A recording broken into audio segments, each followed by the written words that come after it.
Hello there and welcome to Just About Earth, where curiosity settles in softly, old stories are allowed to breathe, and the strange corners of our planet are explored at a pace gentle enough for tired minds.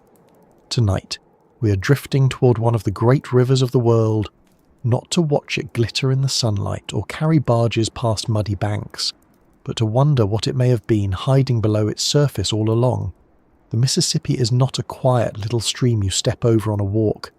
It is a huge, restless working river, a brown and powerful ribbon that has carried timber, cotton, grain, steamboats, floodwater, legends, and probably more than a few misplaced hats. It has shifted towns, swallowed farms, changed borders, and written itself into the history of a continent. And yet, according to one of the stranger stories tied to the Dust Bowl years, there was a moment when even the Mississippi seemed to grow tired, lower its voice, and reveal something that was never supposed to be seen. The story begins with drought, dust, and a riverbed briefly exposed to the open air. During the terrible dry years of the 1930s, when fields cracked, winds darkened the sky, and farmers watched the topsoil of the Great Plains lift away like smoke, the Mississippi was said to have fallen lower than anyone nearby could remember. Sandbars widened, mudflats appeared, old snags and debris emerged from water that normally kept them hidden. This part alone is not difficult to imagine. Rivers rise and fall. Drought has a way of showing people what water usually keeps private. But the tale goes further. It says that in 1936, when the water dropped back far enough in one section of the river, witnesses noticed something on the riverbed that did not look like a natural formation.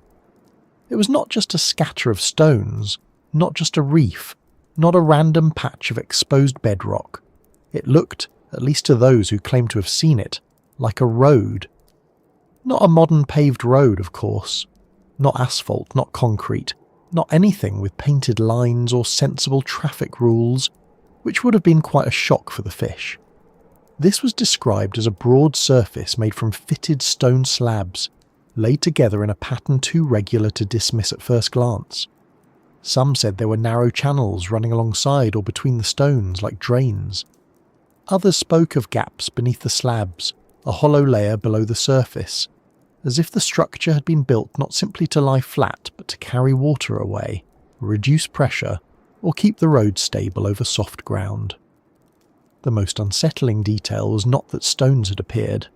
Rivers expose stones all the time. The unsettling detail was that the stones seemed arranged with purpose. And purpose, when found in the wrong place, has a way of making history clear its throat. Now, before we go too far into the river mist, it is worth holding this story carefully. What we're exploring tonight is not a neat entry from a textbook with a museum label, a site number, and a polite little plaque. It is a mystery story, part remembered account, part local rumour, part possible lost record, and part question mark. There are claims that the Army Corps of Engineers inspected the formation, photographed it, took samples, and then allowed the river to rise again or somehow helped restore the water level, leaving the strange road hidden once more beneath the current. There are whispers of unpublished photographs, notes that never surfaced, and witnesses who later insisted they had seen something too engineered to be ignored. But whispers are not the same as proof, and rivers are very good at making evidence difficult. Mud covers, water distorts, memory rounds off sharp edges, and official paperwork has a remarkable talent for disappearing just when it would be most interesting.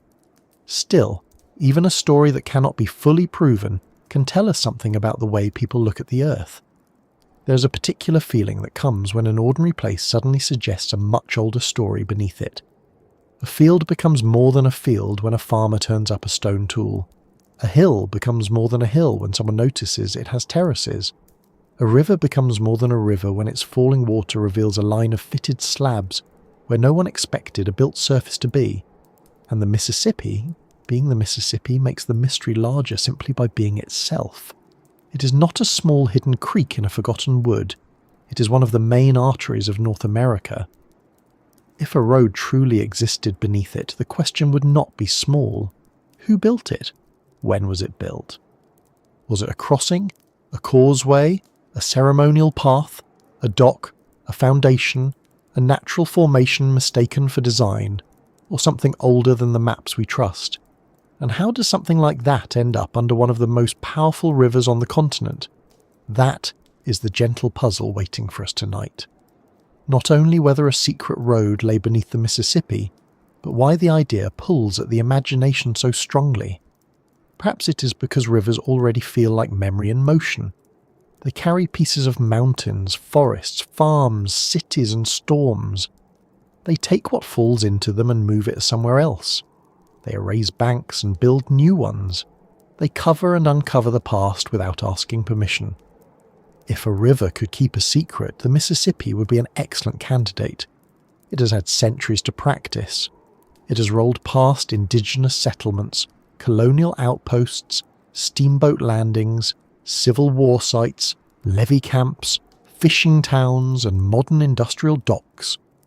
It has heard more stories than any one historian could hold, and under its surface, mixed with silt, clay, logs, wreckage, bones, shells, tools, and stones, there could be almost anything. That is not an invitation to believe every wild claim.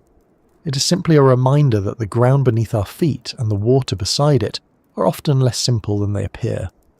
So tonight, as we ease into this strange account, I want to ask you something in the same quiet spirit with which we often begin. Where are you listening from right now? Are you near a river, a coast, a lake, or somewhere dry and still? And have you ever stood by water and wondered what might be underneath it? Not in a fearful way, but in that calm, curious way that comes when the surface looks ordinary and your mind starts quietly asking questions. Maybe you have walked beside a muddy stream after heavy rain and seen bits of old brick or pottery appear along the bank. Maybe you have visited a reservoir during a drought and watched the foundations of a drowned town come back into view. Or maybe you have simply looked at a river at night, seen the dark water moving past and thought, well, that knows something I do not. Rivers have a talent for creating that feeling. They look flat on top, but they are never just on top.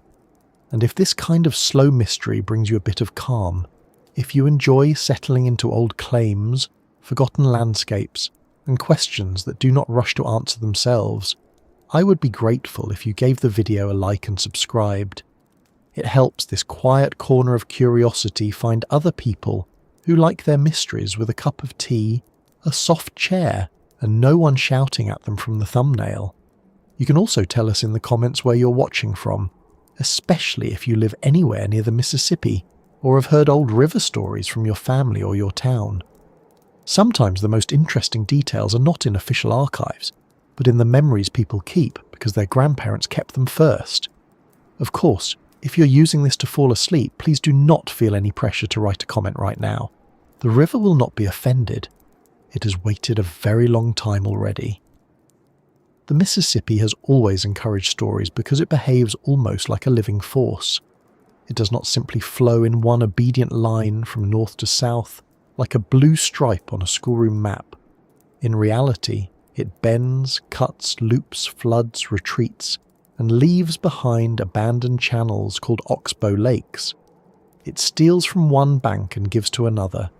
It carries sediment in such quantity that the lower river can seem less like water with mud in it, and more like mud in a great hurry. A road beneath such a river would not need to be impossibly ancient to become buried. The Mississippi can cover things quickly when it chooses. Boats, bridges, tools, old pilings, entire settlement edges and forgotten structures can vanish under silt and current. That much is familiar to geologists and river engineers, but the more unusual version of the story suggests something stranger. Not a 19th century ferry approach, not a collapsed landing, not a known riverside work swallowed by erosion, but a wide, carefully built stoneway, already old by the time anyone noticed it, possibly lying below layers that made it seem far older than accepted regional history allows. This is where the tale begins to step from historical curiosity into deeper mystery. Some versions frame the road as evidence of a lost civilization, perhaps one that existed before the last great ice sheets retreated. or before the Mississippi settled into its modern course. That idea sits far outside mainstream archaeology, and for good reason, because extraordinary claims need more than dramatic descriptions and missing photographs. They need dates, samples, excavation records, clear locations, and independent study. Without those, a stone road beneath a river remains a story, not a settled discovery. But stories often survive because they attach themselves to real tensions. In this case, the tension is between what official history says should be there and what witnesses claimed they saw. Most people do not look at a riverbed and expect to find architecture. If they do, they assume it must be recent. A ferry ramp, perhaps, a quarry road, a low water crossing, a natural pavement of rock broken by the river into slab-like shapes. These are sensible explanations. Sensible explanations are important. They keep us from mistaking every unusual stone for Atlantis, which is generally good for everyone, including Atlantis. Yet the specific details in this legend keep returning like driftwood caught in an eddy. Fitted slabs, straight edges, drainage channels, a hollow underside. Men in uniforms or government workers arriving, photographs taken, samples removed, then water returning, the road vanishing. Those details give the account its atmosphere. Not because each one is proven, but because together they create a pattern familiar from many buried history stories. Something is seen briefly, people in authority respond quickly, records become hard to find, and the ordinary world closes over the mystery again. It is an old shape for a story, and perhaps that is part of why it endures. Human beings are very sensitive to moments when something appears and disappears. A door opens just a little and then shuts. A road rises from the mud and then the river covers it. The mind does not like unfinished glimpses. It keeps returning to the gap. There is also the strange comfort of a hidden road. A road suggests movement. It suggests connection. Someone, somewhere, wanted to go from one place to another often enough, or with enough importance, to build a way across difficult ground. Roads are practical, but they are also human. Even the simplest path says, people passed here. They carried things. They had destinations. They expected someone else to follow. A secret road beneath the Mississippi would not be just a pile of stones. It would be a sign of intention beneath a landscape we thought we understood. It would ask whether the river had once flowed elsewhere, whether dry land had become channel, whether people had built across a plain that later drowned under silt and current. Or, if one leans into the more speculative versions, it would ask whether some chapter of human or pre-human engineering had been erased so completely that only a drought could briefly lift the curtain. But we should not rush. The best way to enter a mystery like this is not by declaring it solved before we have even taken off our boots. It is better to walk toward it slowly, the way someone might walk across a newly exposed sandbar, testing each step because the mud may be soft. There are real historical conditions to consider. The year 1936 was part of a severe drought period in North America. The Dust Bowl was not merely a phrase from old photographs. It was an environmental disaster shaped by drought, farming practices, wind erosion, economic hardship and human endurance. Rivers fell, reservoirs shrank, wells failed. People watched familiar landscapes change. A low Mississippi during such a time is believable. Exposed riverbed features are believable. Confusion over what those features meant is believable too. When people encounter an unusual structure in a stressful period, especially in a landscape changing faster than expected, stories can grow around it. Sometimes they grow wildly. Sometimes they preserve a core that deserves a closer look. And then there is the Army Corps of Engineers, whose presence in any Mississippi story is not unusual at all. The Corps has long been deeply involved with the river, building levees, managing navigation channels, controlling floods, dredging, measuring, mapping, and trying to persuade an enormous river to behave itself, which is a bit like asking a thunderstorm to use indoor manners. If some odd formation appeared in a navigable channel, it would make sense for engineers or surveyors to inspect it. They would care about hazards, riverbed stability, obstructions, and anything that might affect boats or flood control. In an ordinary version of the story, officials looking at an exposed stone formation would be routine. In the mysterious version, those officials become part of the cover-up. They photograph, collect, classify, and then hide. The same action, inspection, can look boring or suspicious depending on what happened afterward and who is telling the tale. That's why tonight's journey needs to keep two lamps burning at once. One lamp is curiosity. It lets us ask the exciting questions.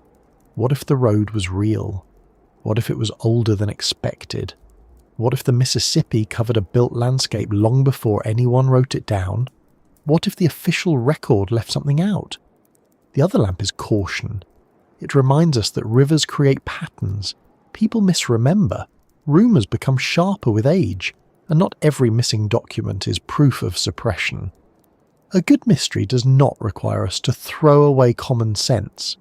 In fact, common sense makes the mystery better, because every ordinary explanation we examine helps us understand exactly what would have to be true for the extraordinary version to survive.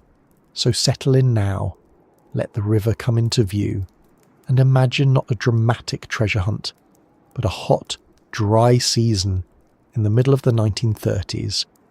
Imagine the air carrying dust from far-off fields. Imagine a river running lower than usual under a wide summer sky. Along its banks, people notice the changed waterline, the exposed mud, the strange quiet where current should be deeper. Barges move more carefully. Sandbars show their backs. Men stand near the edge and point at shapes below, dark lines in the riverbed, pale stone under brown water, a surface too straight to ignore. At first, perhaps it looks like nothing more than a trick of light. Rivers are full of tricks. Then the water drops another little measure, and the shapes begin to join together. One stone meets another. A line becomes a width. A width becomes a surface. Someone steps closer. Someone calls another person over. And for a brief moment, before reports, before explanations, before denial or belief, there is only the simple human feeling of looking down at the exposed bed of a great river and realizing that something there appears to have been made. In the summer of 1936, the American landscape was under a kind of pressure that is difficult to picture from a safe distance. It was not just hot in the ordinary way that summer can be hot, when pavements shimmer, windows are left open, and everyone becomes slightly less patient than usual. This was a deeper heat, a long heat, the kind that settled over fields and towns and did not seem interested in leaving. Across parts of the Great Plains, the soil had already been loosened by drought, hard years, and farming practices that had stripped away the grasses that once held the land together. When the wind came, it did not simply stir the dust. It lifted the ground itself.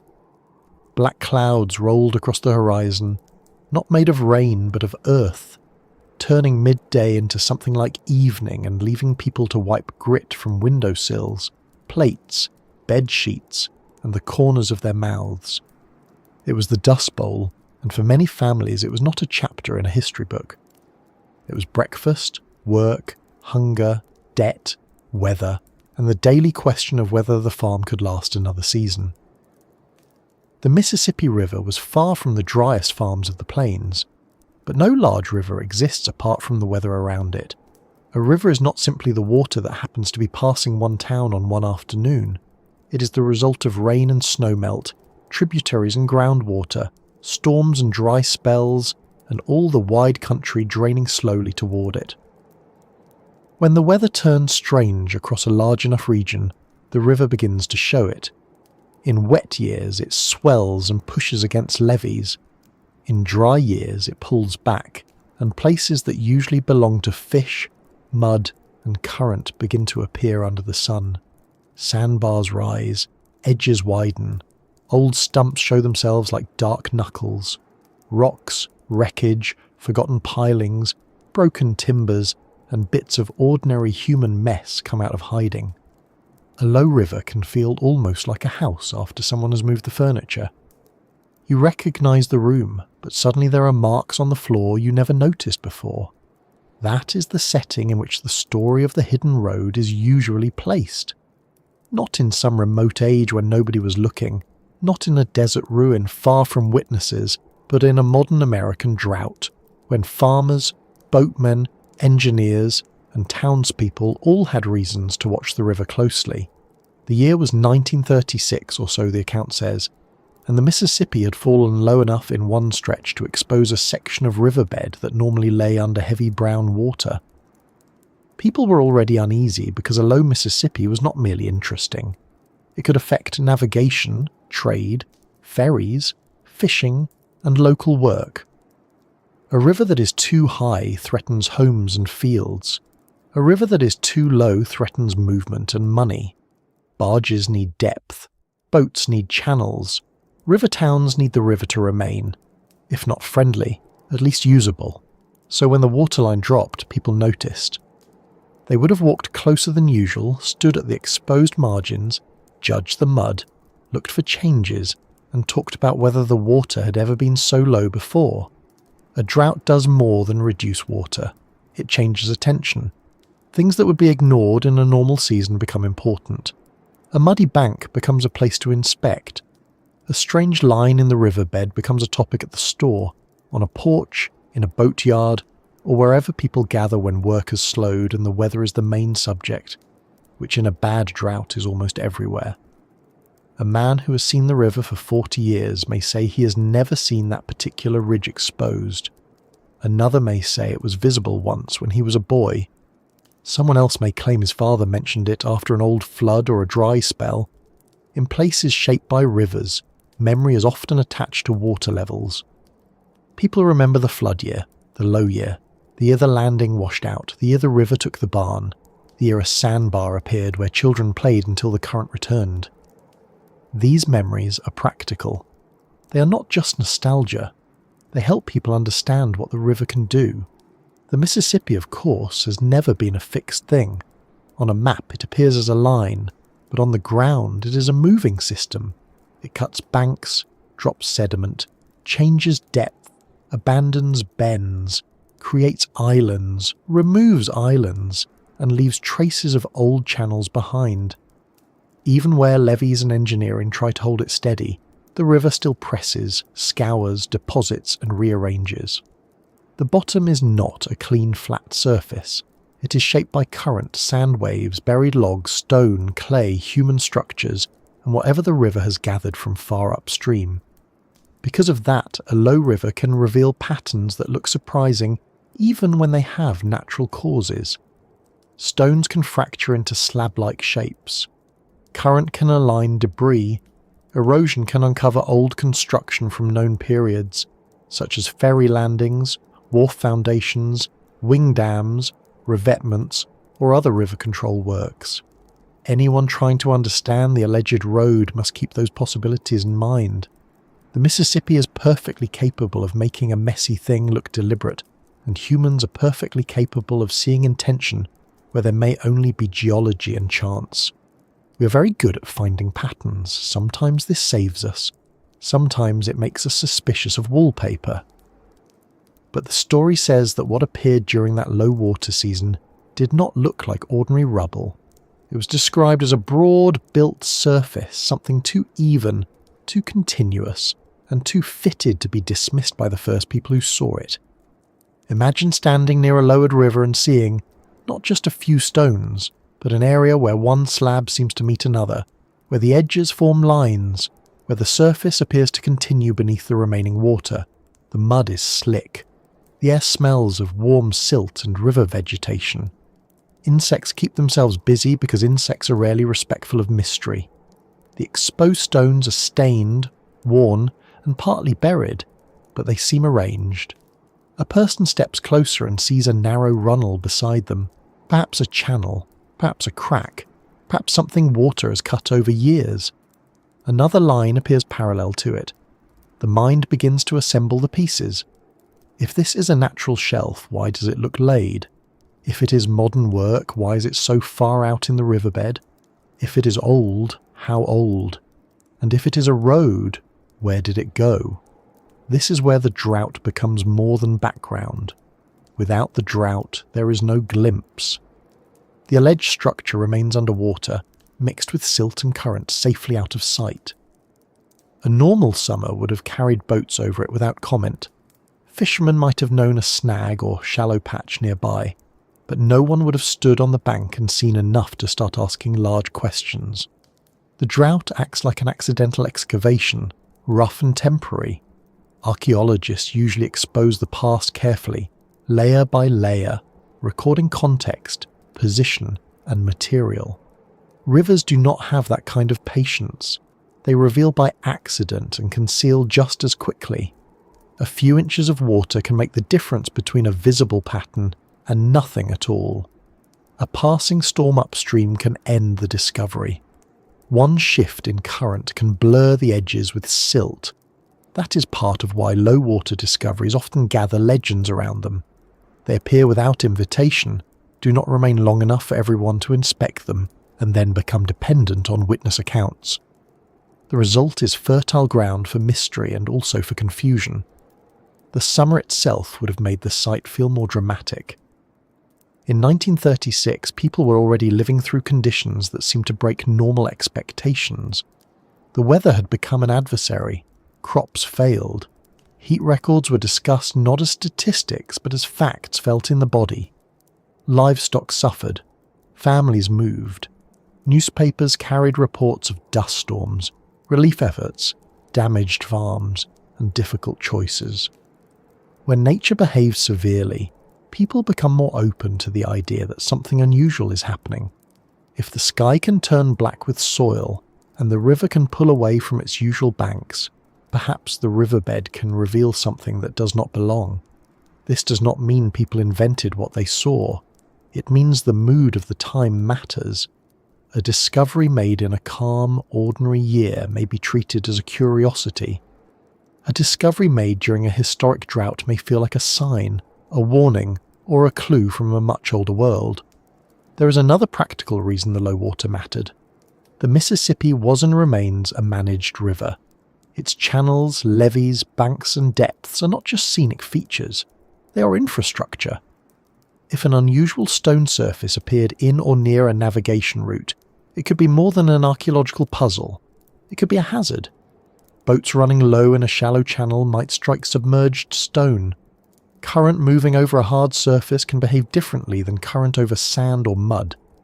Engineers would have reasons to examine it, even if they had no interest at all in lost civilizations, ancient roads, or anything that sounds like it belongs in a late-night radio program.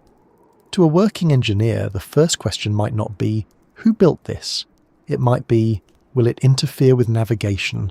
Is it stable? Is it bedrock? Is it old river control work? Does it need to be marked, removed, buried, or ignored? That practical response could later be remembered by others as secrecy. A crew arrives, measures, takes notes, perhaps photographs. They do not explain much to bystanders because they are working. Then the water rises.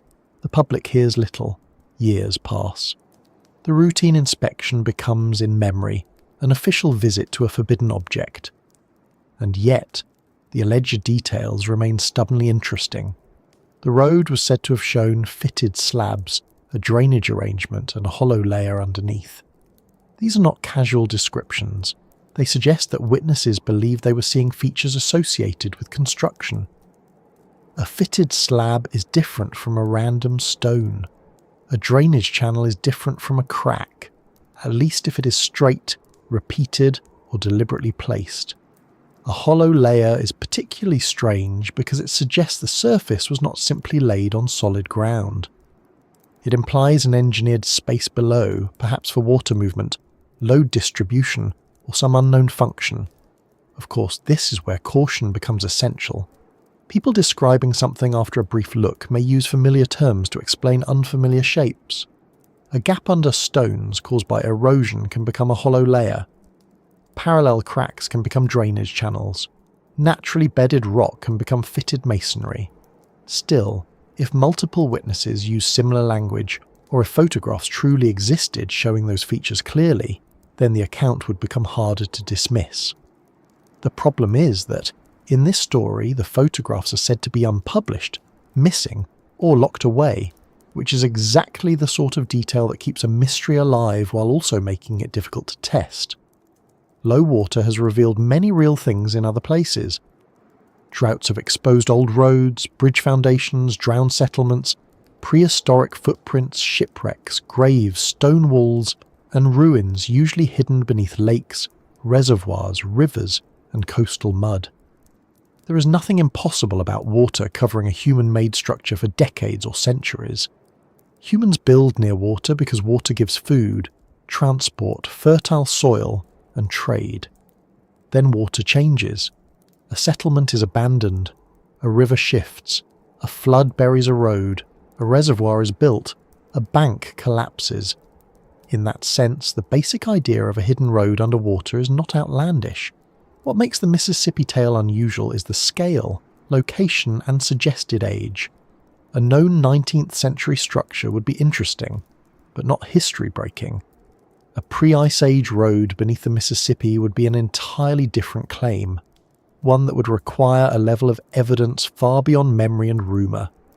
It would require careful dating, stratigraphy, tool marks, material analysis, and a confirmed location. Without that, the responsible approach is to keep the possibility in the realm of story, while still examining why the story developed and what might have inspired it. The phrase that the river forgot its depth captures the mood of the account, though of course rivers do not forget anything. They respond. Rain does not fall, tributaries thin, groundwater drops, heat increases evaporation, and the channel lowers. But to the people standing there, watching exposed mud widen day by day, it may have felt as if the river had misplaced part of itself. A place that had always been water became land for a while. That change alone can unsettle the mind. We rely on familiar boundaries. The bank is the bank, the river is the river. When those boundaries shift, even a little, the landscape seems to admit that it has other versions. A road beneath the river is shocking because it reverses the expected order of things. Roads belong above water. Rivers cross roads or roads cross rivers, but a road resting under a major river suggests that the present surface is not the original truth. It says the map we see now is only the latest arrangement. Picture the Mississippi at low water in that harsh season. The usual broad surface is narrowed in places. Mud dries at the edges in plates. The smell is stronger than usual because more riverbed is exposed to heat. Men in work clothes stand with hands on hips. Someone points with a stick. Another person, perhaps more sceptical, says it is just rock. Someone else says rocks do not lay themselves like that. A boatman who knows the channel worries less about ancient history and more about hitting something if the water drops further. A local boy tries to step onto the stones and is warned back because the mud can swallow a boot with impressive determination. News travels in the loose way news does when it is mostly spoken. By evening, people who did not go to the river are already hearing that a stone road has appeared. By the next day, it may be a paved road. By the next week, depending on the teller, it may be older than the mound builders, older than the tribes, older than the floodplain itself. A story can grow quickly in dry weather. There is less rain to cool it down. If officials did come, as the legend claims, their arrival would have added weight. A strange formation seen by a few locals is one thing. A strange formation inspected by government engineers is another. Even if the engineers were doing ordinary survey work, their presence would tell onlookers that the object mattered. People notice when men arrive with instruments, cameras, notebooks, sample bags, or boats marked with official authority. They notice what is said and what is not said. They notice if questions are brushed aside. They notice if a place is suddenly treated as off-limits. Sometimes there are good reasons for that. Riverwork can be dangerous. Exposed mud can collapse. Equipment can injure curious visitors. Navigation hazards are not public entertainment, even if they are mysterious. But the human mind is quick to fill silence. If the answer is not given, one may be invented, and if the water later returns over the site, silence becomes even more powerful. The object is gone, so the explanation cannot be checked. The river becomes the lid on the box. Still, not every cover-up story is born from paranoia. Sometimes people have real reasons to distrust official quiet. Archaeological finds have been mishandled. Local knowledge has been ignored. Sites have been destroyed by construction, flooding, looting, or bureaucracy. Indigenous histories have often been dismissed or overwritten. Workers have found things that never made it into public reports. These facts do not prove that the Mississippi Road existed or that anyone hid it, but they do explain why people might believe such a thing could happen. A community that sees an unusual feature, watches outsiders examine it, and then receives no clear account may reasonably feel that something was taken from them, even if what was taken was only the chance to understand their own landscape. Mystery feeds on absence, and institutions sometimes create absence simply by failing to communicate. The summer of 1936 gave the story its opening because drought stripped the river of its usual authority. Water normally decides what can be seen. That year, according to the tale, the decision changed. What had been below became visible enough to trouble people. The riverbed, usually a moving floor of mud and current, briefly became a surface that could be studied by ordinary eyes. Whether those eyes saw ancient engineering, old river work, natural stone, or a combination of all three is the question that keeps the story from settling down. It is tempting to leap straight to the most exciting possibility, to imagine a lost road built by a forgotten people before the river shifted, before the last ice retreated, before accepted timelines began. It is equally tempting to dismiss the entire thing as misidentified rock and local exaggeration.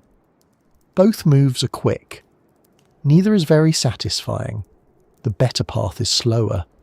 It asks what a drought could expose, what the Mississippi could bury, what people might have built near or beneath old channels, and why the report of fitted stones would have been remembered so strongly. As the low water season dragged on, the exposed river would have become a daily measurement of trouble.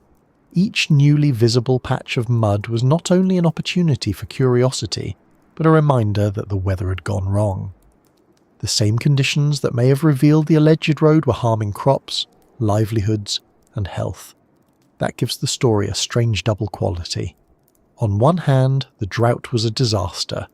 On the other, it was the only reason anyone might have seen what lay below. Many discoveries arrive this way, through damage, erosion, storms, construction, or collapse. The past often appears because the present has been disturbed. A flood cuts into a bank and reveals bones. A road crew opens a trench and finds a wall. A drought lowers a river and exposes stone. No one planned the discovery. No one prepared the site. There is only a brief gap in ordinary conditions, and through that gap something old looks back. By late summer, people along the river would have understood that low water was not just a spectacle. It was part of a wider crisis, one measured in failed crops, stalled transport, heat deaths, and anxious reports. The alleged road, if it was seen then, would have stood in sharp contrast to all that hardship. It would have been solid, cool-looking, deliberate and silent under the bright dry sky, a thing that seemed to belong to another time appearing in the middle of a very troubled one. That contrast may be one reason the story held on. In a season when the land itself seemed unstable, the idea of an old stone road beneath the river offered both unease and order. Unease, because it suggested history might be deeper and stranger than expected. Order, because a road is organised. It has edges, direction, and construction. Even buried under a river, it implies someone once knew what they were doing. And as the accounts move from the drought toward the object itself, the focus narrows. The great heat, the falling water, the exposed mud, and the watching townspeople all become the frame around one question. What exactly did they see on the riverbed when the Mississippi pulled back? A natural pavement can fool the eye. A forgotten 19th century structure can be mistaken for something ancient. A genuine archaeological feature can be dismissed if it appears where no one expects it. The next step is to look more closely at the stones as the story describes them, not as proof yet, not as fantasy either, but as a set of claims that need to be walked over carefully, one fitted slab at a time. The first thing people said they noticed was not the size of it, or even the strangeness of it, but the regularity. Mud can hide many things, and a low riverbed is not exactly a clean exhibition hall. It is uneven, slick, stained, and full of half-seen shapes that may be stones, roots, broken timber, or something that once belonged to a boat and now belongs to the river. At first glance, almost anything exposed by falling water can look important if the light catches it properly. A line of rocks may seem like a wall. A cracked shelf of limestone may look like paving. Driftwood partly buried in silt can take on the shape of beams. The Mississippi is especially good at this kind of confusion because it carries pieces of many places, grinds them together, stains them brown, and then lays them down in positions that can seem deliberate to the human eye. But the witnesses in the story insisted that this was different. They said the stones did not merely lie in the mud, they fit. That word is what gives the account its pull. Fit is a small word, but it carries a great deal of meaning. Random stones can touch, but fitted stones suggest hands. They suggest selection, placement, adjustment, and a reason for one edge to meet another. In the descriptions attached to the hidden Mississippi Road, the surface was not said to be a chaotic scatter or a natural bar of exposed rock. It was described as a broad arrangement of slabs, flat or mostly flat, set beside one another in a way that seemed to create a continuous path. Some accounts made the stone sound large, as if each slab required planning to move. Others were less precise and simply spoke of a paved-looking stretch running across or along part of the exposed riverbed. The details shift depending on the teller, as details often do when a story has lived for many decades without a clear official record to steady it. Still, the central image remains the same, a surface in the mud where a surface should not have been. Imagine approaching it carefully. The river has retreated enough to leave a wide, damp margin, but not enough to make the place feel safe. Mud near a major river can behave like something alive and unhelpful. A boot sinks, lifts with a wet sound, and returns slightly heavier than before. Shallow water glints in patches. The smell is mineral, warm and green around the edges. A few insects make themselves known because even a possible lost road beneath the Mississippi does not excuse anyone from mosquitoes.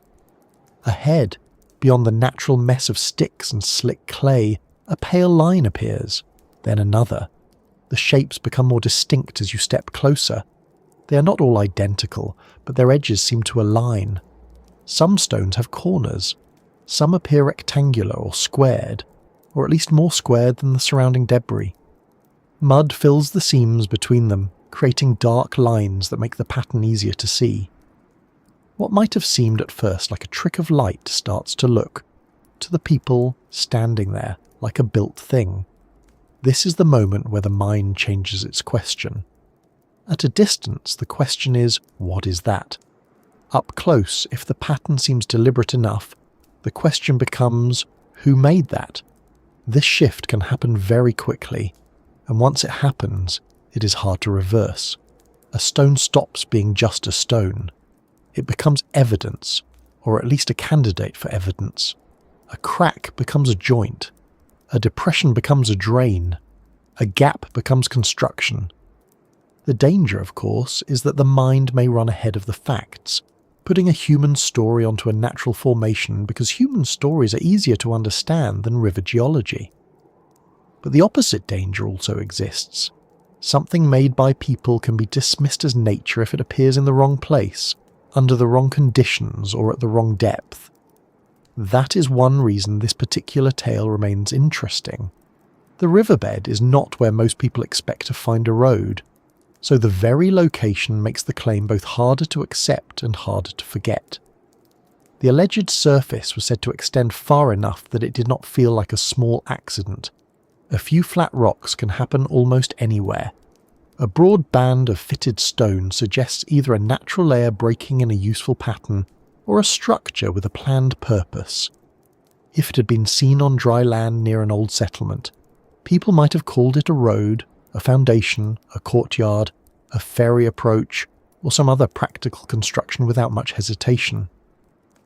The river changes that reaction. Under the Mississippi, such a feature becomes suspiciously out of place. Modern people are used to roads crossing rivers by bridge or ferry, not sleeping beneath them. Yet rivers shift, channels move, banks collapse. Land that was once dry can become riverbed, and riverbed can become field. On a long enough timeline, the Mississippi is not a line but a wandering force. This means a road beneath it is not automatically impossible. It only asks when the ground was dry, who used it, and how the river later claimed it.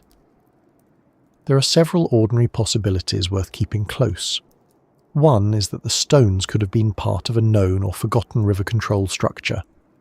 Engineers have long used stone on major rivers to guide current, protect banks, stabilise channels and reduce erosion. Revetments, riprap, wing dams, training walls and other works can look strange when exposed out of context. A line of stone placed for hydraulic reasons might be mistaken for pavement, especially if mud fills the gaps and water has worn the upper surfaces smooth. Another possibility is that the feature belonged to a ferry landing, old road approach, wharf, or riverside industrial site that was built when the bank lay elsewhere.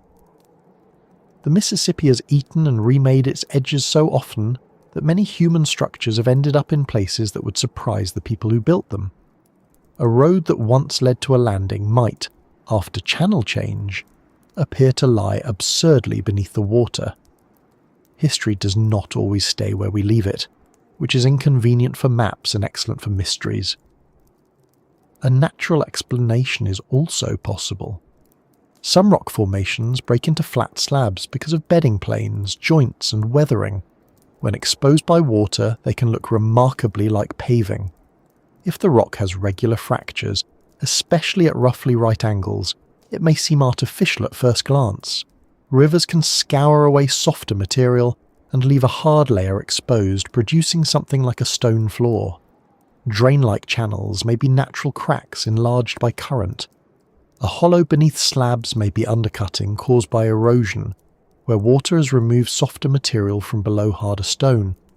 This is not a dull explanation. Natural processes can produce forms so orderly that they fool trained observers for a moment. The world does not need human builders to create straight lines, though human builders do make a suspicious number of them. Any fair examination of the Mississippi Road story has to admit that geology and river action can imitate design. Still, the witnesses, as the story presents them, were not simply impressed by flatness. They spoke of workmanship. Some described stones laid with close joints, as if shaped or selected. Others mentioned channels that seemed to run with purpose along the surface, not random cracks, but narrow passages where water might drain away. This detail matters because a road built in a wet or unstable environment would need drainage. Water is one of the great enemies of roads. It seeps beneath, softens foundations, freezes, and expands in cold climates, carries away supporting material, and turns solid ground into something that behaves more like pudding with ambitions. Even ancient road builders understood this in practical terms. Roman roads, for example, were often built with layers, crowns, side ditches and drainage features, because a road that cannot shed water becomes a very expensive mud strip. So when a supposed road beneath the Mississippi is described with channels, the mind naturally begins to imagine an engineered surface meant to survive wet ground. But there is a difference between imagining and establishing. To know whether those channels were artificial, one would need measurements. How straight were they? Were they repeated? Did they connect? Did they show tool marks? Were their sides cut, worn, or naturally fractured? Did they slope? Did they lead somewhere? A single groove can mean almost anything. A system of grooves is more interesting. The same is true of the slabs. Were they made of local stone? Were they shaped? Did their underside show preparation? Were there foundation layers below? Were smaller stones packed between larger ones? Did the pattern continue beneath silt? These are the kinds of questions archaeologists and engineers would ask before declaring the object a road. Unfortunately, in this story, the answers remain just out of reach, hidden beneath the same water that gives the tale its atmosphere. It is a bit like being told there is a cake in the next room but the door is locked. The recipe is missing, and someone says the cake may also be 10,000 years old.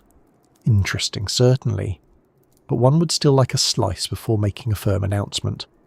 The hollow layer beneath the stones is perhaps the strangest part of the account. A road surface can be explained in several ways, but a deliberate void below it sounds more specialised. Witnesses supposedly claim that sections of the stonework rang or felt hollow, or that gaps were visible where the mud had washed out from under the slabs. In ordinary engineering, voids beneath a road are usually a problem, not a feature, unless they are part of a planned drainage or support system. A hollow layer could suggest culverts, chambers, packed foundations washed away over time, or a structure built above a channel of moving water. It could also simply be the result of river scour. Water moving under flat slabs can remove sediment, leaving the upper stones bridged over empty space until they collapse. This happens in natural and built settings alike. The question is whether the hollowness was uniform and planned, or irregular and caused by erosion. Without photographs, samples, or a recorded excavation, the story leaves us standing at the edge of that question, listening for an echo that may or may not have been there. There is something especially unsettling about a hollow space under a road. A road already implies travel. A hollow road implies hidden design. It suggests a second level beneath the obvious one.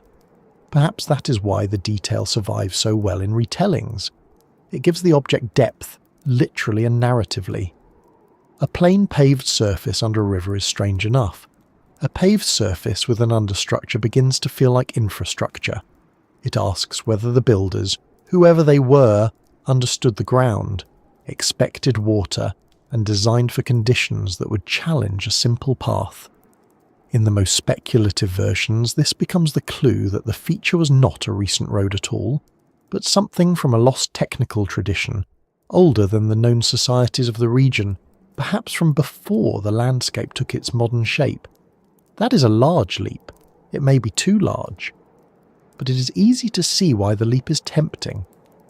People do not usually imagine hollow drainage layers under random riverstones. They imagine them under engineered works.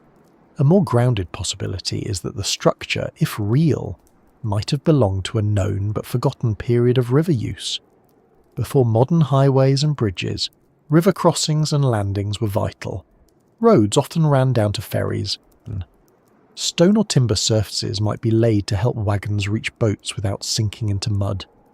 In a shifting river environment, a ferry road could be abandoned, buried, and later exposed in a place that no longer makes sense.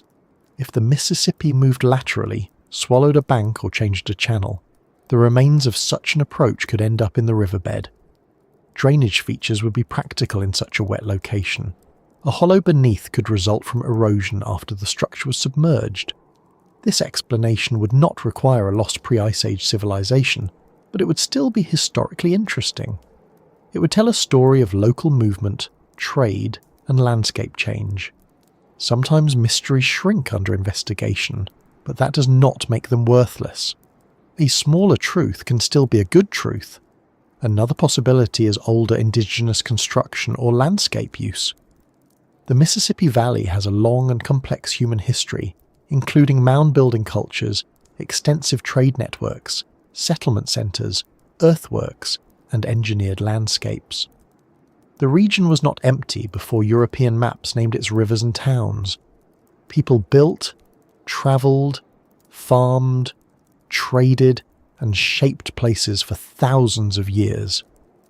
If a stone feature appeared in the riverbed, one responsible line of inquiry would be whether it could relate to any known indigenous site, crossing, quarry, causeway, fish weir, or ceremonial landscape nearby. However, It is important not to turn indigenous history into a vague container for every unexplained object. Real cultures deserve more respect than being used as a convenient answer whenever stones appear in an unexpected arrangement. Evidence would matter, location would matter, materials would matter, context would matter. Still, the deeper human history of the Mississippi Valley means that an unusual built feature in the region should not be dismissed simply because it does not fit a modern assumption of emptiness. The pre-Ice Age interpretation, by contrast, is the boldest and the hardest to support. To claim that a road beneath the Mississippi predates the last major ice age, or belongs to a civilization outside accepted history, would require extraordinary evidence, not just fitted stones, but reliable dating from undisturbed layers, clear signs of construction, tools or artifacts in context, geological proof of great antiquity, and independent study by specialists willing to argue over the details in the bright, unromantic light of publication. Ancient infrastructure older than accepted timelines would be one of the most significant discoveries in North American archaeology. It would not quietly remain a local curiosity unless the evidence were inaccessible, suppressed, destroyed, or never as strong as the story suggests. That is where the cover-up angle enters, but it is also where skepticism becomes most useful. A missing report can be suspicious, but it can also be a report that never existed. Unpublished photographs can be hidden, lost, misremembered, or ordinary images that did not show what later stories hoped they showed. Even so, the power of the image remains, stones in the mud, not in a museum case, not behind glass, not safely labelled, but lying wet and exposed under a lowered river. There is a rawness to that scene that makes it different from a formal archaeological discovery. It is not someone carefully brushing soil from a pottery shard.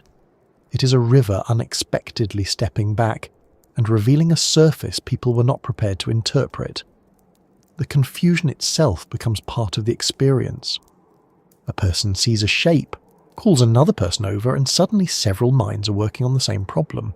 One says road, another says rock, another says old landing, another says something much older.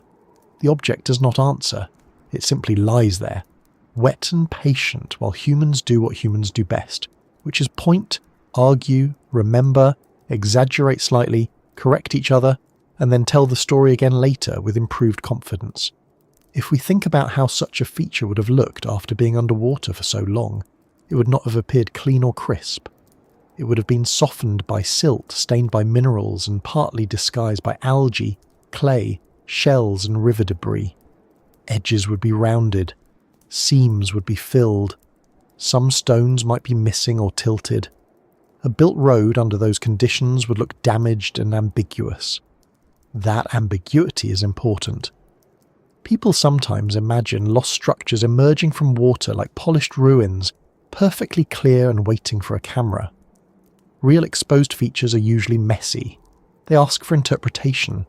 A slab may be natural or cut. A line may be a joint or a crack. A channel may be a drain or erosion.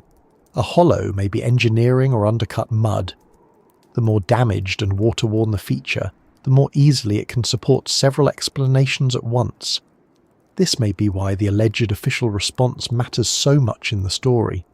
If ordinary witnesses were unsure, the arrival of engineers or surveyors would have seemed like the beginning of clarity. Someone with training would look. Someone would take photographs. Someone would sample the stone. Someone would write down the location, perhaps sketch the layout, perhaps compare it with maps or riverworks. The mystery should have moved from rumour toward record. Yet, according to the more dramatic versions, that is exactly where the trail fades. The men came, inspected, photographed, took samples, and then the water returned. The stones vanished. The report never became public. It is a very tidy disappearance, almost too tidy, which may make it suspicious, or may simply make it a better story. A mystery with a missing file is always more durable than a mystery with a dull explanation typed in triplicate. But suppose, just for a moment, that the witnesses were basically right about what they saw. Suppose there was a stone surface beneath the river, and suppose it did include fitted slabs and drainage-like channels. The first task would be to locate it in the history of the river. Was that stretch ever dry land within the last few centuries? Did old maps show a road, landing, settlement, island or channel nearby?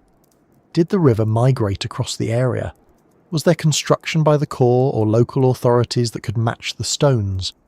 Were there quarries upstream producing similar slab material? Had wing dams or revetments been installed in that reach? These questions may not sound as exciting as lost civilizations, but they are how a mystery becomes testable. A road under a river does not float free from geography. It must belong to a place, and places leave records if one knows where to look. The problem is that the story often circulates without a precise location. That vagueness gives it room to breathe, but also prevents it from standing firmly. The Mississippi is long. A hidden road beneath it could mean many different geological settings, many different local histories, and many different engineering records. A stone surface near St. Louis would mean something different from one in the lower river, and both would differ from a feature near an old ferry town, a wing dam field, a limestone outcrop, or a shifting bend. Without a location, the road becomes almost symbolic, a mystery belonging to the whole river rather than one measurable place.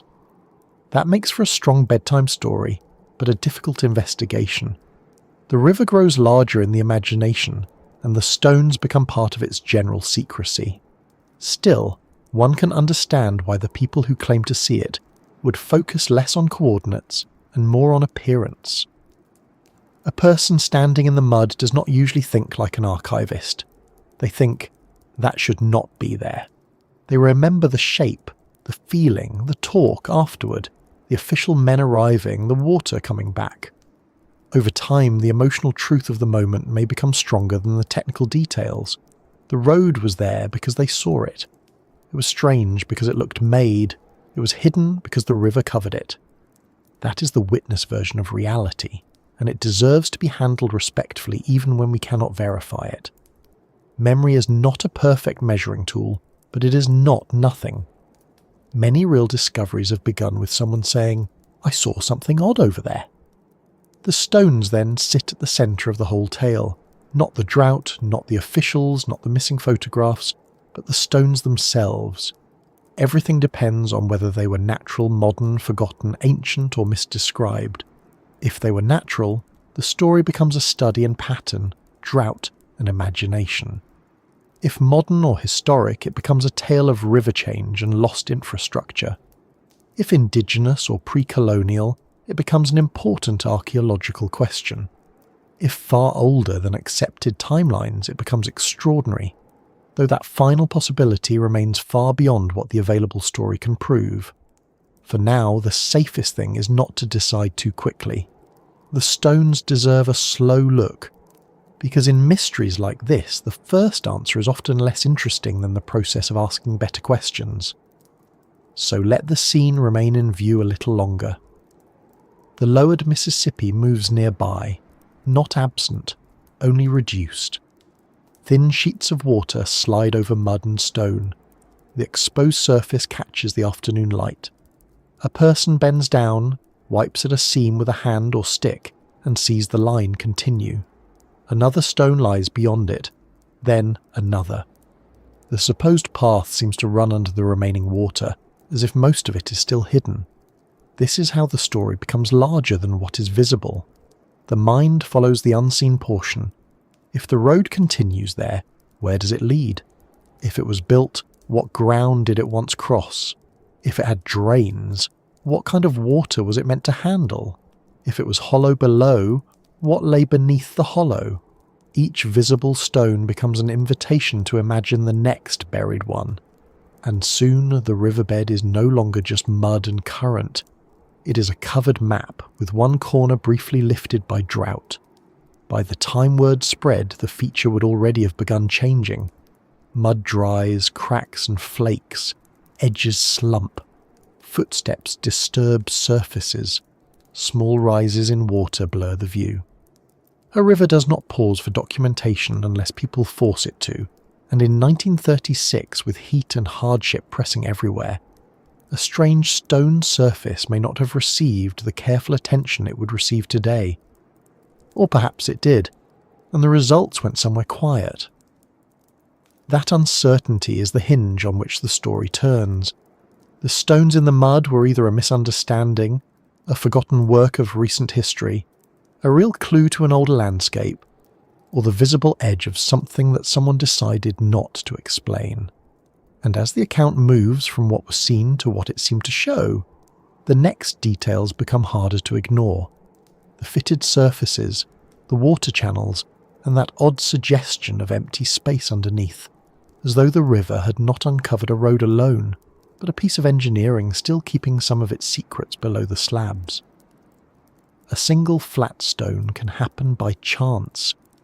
Two flat stones lying near each other can happen by chance as well, especially in a river that has been sorting, tumbling, burying and exposing material for longer than any of us have been worrying about our laundry.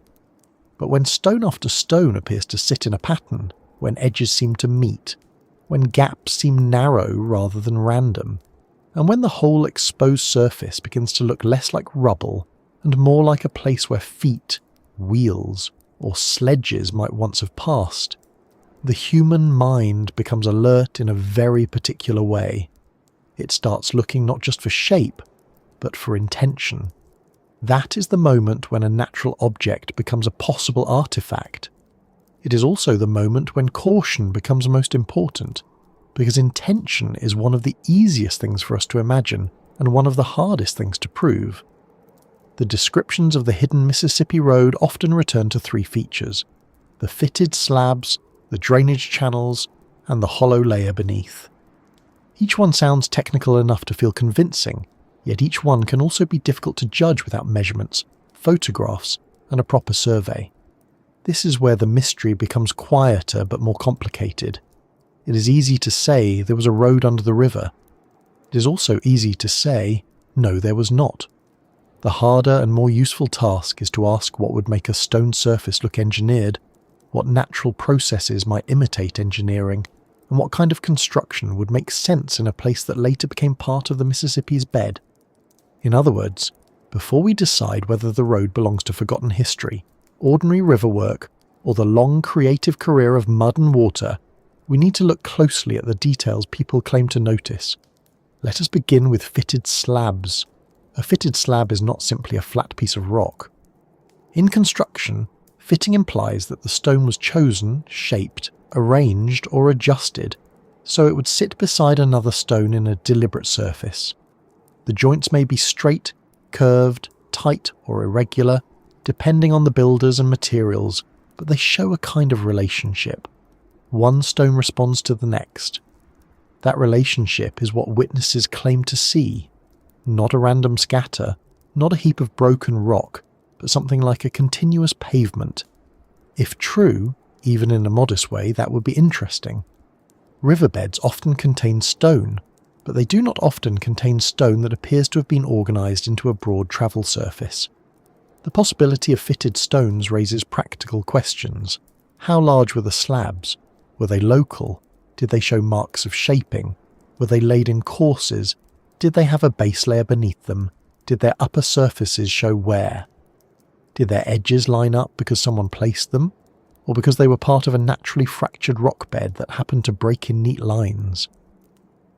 That last possibility is not just a skeptical escape hatch. Nature really does produce surprisingly regular stone surfaces. Limestone, sandstone, shale, basalt and other rocks can fracture along joints and bedding planes, sometimes creating polygonal or rectangular blocks that look arranged. A river can then wash away softer material and leave a pavement-like layer exposed. The result may look like a ruined road to anyone seeing it for the first time. There are famous natural formations around the world that people initially compare to paving stones, steps, walls, or columns. The eye sees geometry and immediately suspects a builder. This is not foolish. For most of human life, noticing pattern meant survival. A track in mud, a broken branch, smoke on the horizon, a line of stones marking a path. Pattern matters. But geology has patterns too, and it does not always label them politely for our convenience. Still, Natural stone pavements usually have a certain character. Their cracks may continue through the underlying rock. Their pieces often belong to one continuous layer. The joints may show no sign of trimming or packing. The stones may not rest on prepared bedding. A built pavement, by contrast, often has signs of selection. Stones of different origins may appear together. The surface may be levelled. Smaller stones may be used to fill gaps. There may be curb-like edges, foundation layers, drainage cuts, or repeated construction choices. None of these signs are impossible to confuse, but together they can make a strong case. If the Mississippi stones were genuinely fitted slabs rather than naturally jointed bedrock, that would move the story from the simple low-water oddity to something that deserved careful investigation. Not necessarily proof of impossible antiquity, but proof that someone had once built where the river later flowed. Then, there are the channels. In the story, narrow lines or grooves were said to run along or between the stones, giving the impression of drainage. Drainage is one of those practical details that makes a structure feel real. Decorative legends are often grand. They speak of temples, giants, treasure chambers, shining cities, and doors that open only during eclipses, which is terribly inconvenient if you have errands. But drainage is humble. It is what builders think about when they actually have to keep something from falling apart. A road in wet ground must deal with water. If water sits on top, the surface becomes slippery and damaged. If water gathers underneath, the foundation softens or washes out. If flowing water is not guided, it finds its own path, and water's own path is rarely kind to human plans. So a system of channels beside or under a paved surface would make sense for a real engineered road, causeway, landing, or platform. But here again, the same detail can cut in more than one direction. A river itself is a skilled channel maker. It cuts grooves, scours seams, enlarges cracks, and runs water through any weakness it can find. If flat stones lay in mud, or over softer sediment, current moving across them could carve narrow passages that later looked like drains. If the stones were part of a fractured natural layer, water could follow the existing cracks and deepen them. If the feature was old river control work, the spaces between stones might have been intentional enough for stability, but not part of a road. The word drainage may have been applied later, after witnesses tried to describe what they had seen in terms that made sense. This does not make the description worthless. It simply reminds us that a label is not the same as an interpretation.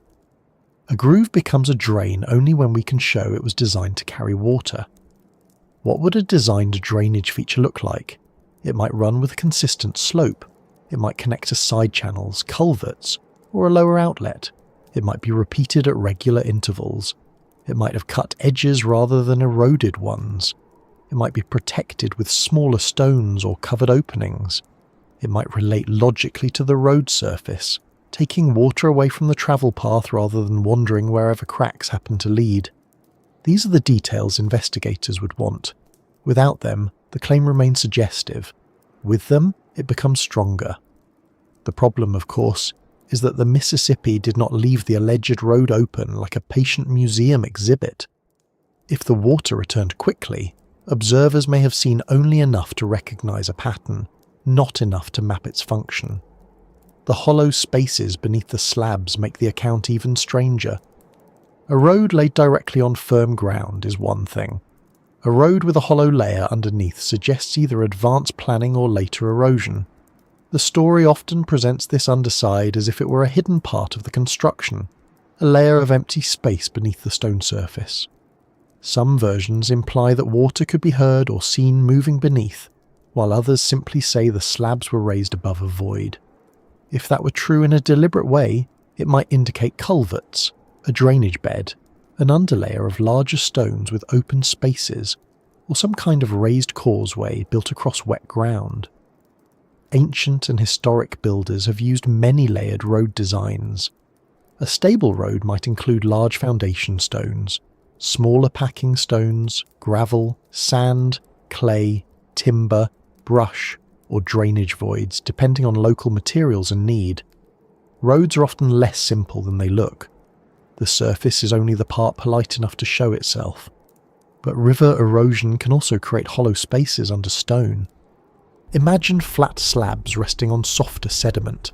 Current flows across and beneath edges, removing the material below a little at a time. The stone remains for a while, bridging the gap like a roof. To someone inspecting it during low water, the result could look like a planned hollow layer. If several slabs were undercut in the same way, it might appear systematic. In a river as forceful as the Mississippi, undercutting is not surprising.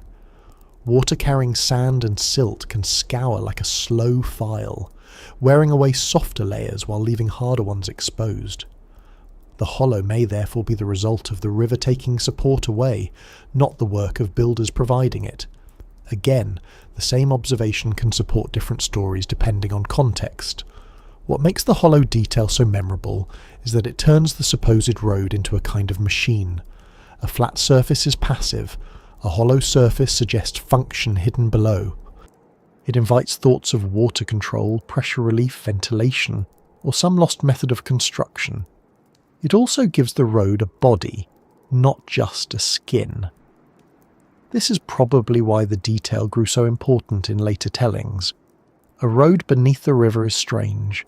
A hollow road beneath the river is stranger still.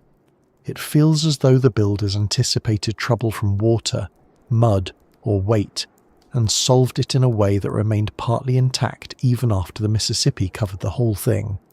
That is a powerful image, even if we cannot yet trust it fully. There is a useful way to think about human intention in objects. Intention often appears as repetition, efficiency, adaptation, and context. Repetition means the same choice appears more than once. Stones of similar size, joints laid in sequence, channels running in a pattern. Efficiency means the arrangement solves a practical problem. A level surface for movement, drainage for water, support for weight. Adaptation means the design responds to local conditions, mud, flooding, soft ground, seasonal change. Context means the feature belongs to a broader setting. A crossing, settlement, bank, route, quarry, landing, or river control project. A random natural formation may show one of these qualities by accident. A convincing artifact usually shows several together.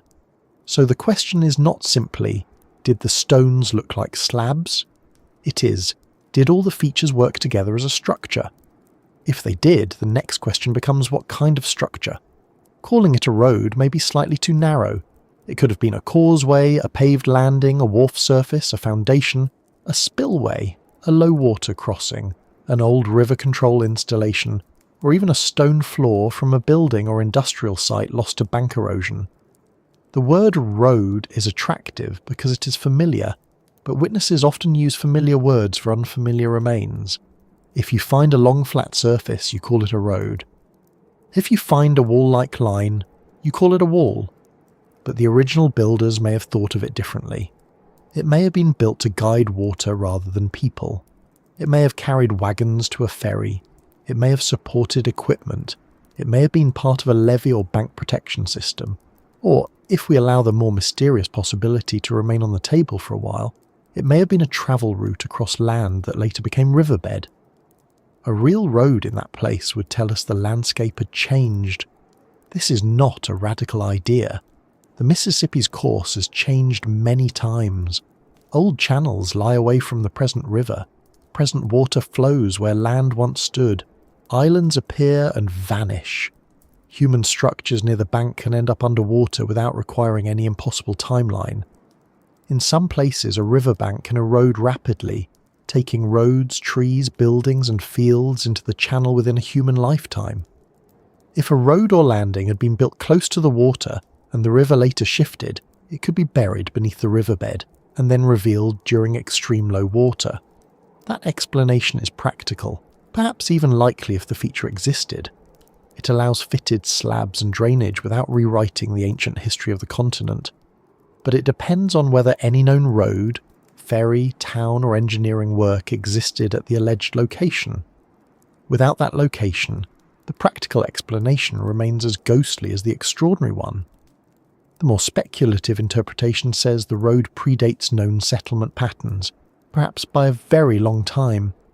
In that version, the fitted slabs and hollow spaces are not remnants of a ferry landing or riverworks, but signs of an unknown technical culture. The river is imagined as having covered something that should not be there according to accepted history.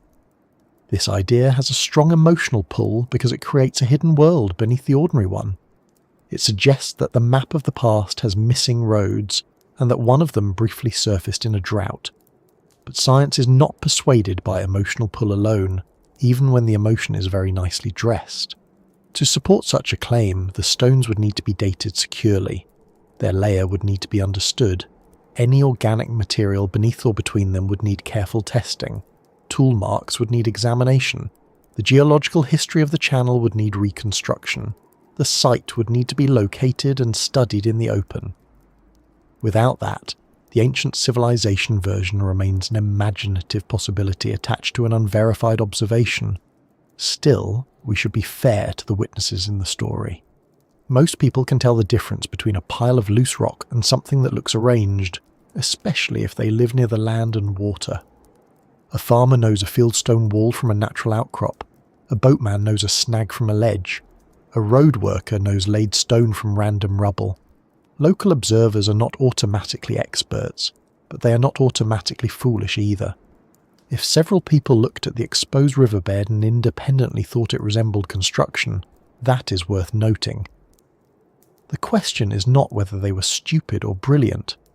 The question is what exactly they saw, how long they saw it, under what conditions, and whether their interpretation can be checked. A good investigation respects witnesses without surrendering to every conclusion. Light can also play tricks in shallow water. When water runs over a surface, refraction bends shapes. Ripples can turn cracks into lines that seem to move. Mud can fill spaces and sharpen patterns by contrast. Wet stone appears darker or lighter depending on angle. A straight seam seen through moving water may look more precise than it is. On the other hand, low-angle sunlight can reveal real relief that would be invisible at noon. Shadows can show raised edges, depressions, and tool marks. So the time of day, water clarity, depth, and viewing angle all matter. A feature that looks unmistakable at one moment may look vague an hour later. This may help explain why some stories of exposed ruins are so difficult to confirm. People see them during a particular combination of light, water, and weather. Then conditions change, and the site withdraws into ambiguity even before the water fully returns. There is also the issue of scale. A road should have a width, edges, and direction. Was the alleged Mississippi surface wide enough for carts, people, animals, or some other form of movement? Did it run straight, curve, descend, or cross the channel? Did it connect to either bank? Did anyone trace its length? Did the remaining water hide both ends? A short exposed segment could be interpreted many ways. A long continuous path would be much more compelling. If the surface ran under the water toward both banks, witnesses may have inferred a road even if only the middle was visible.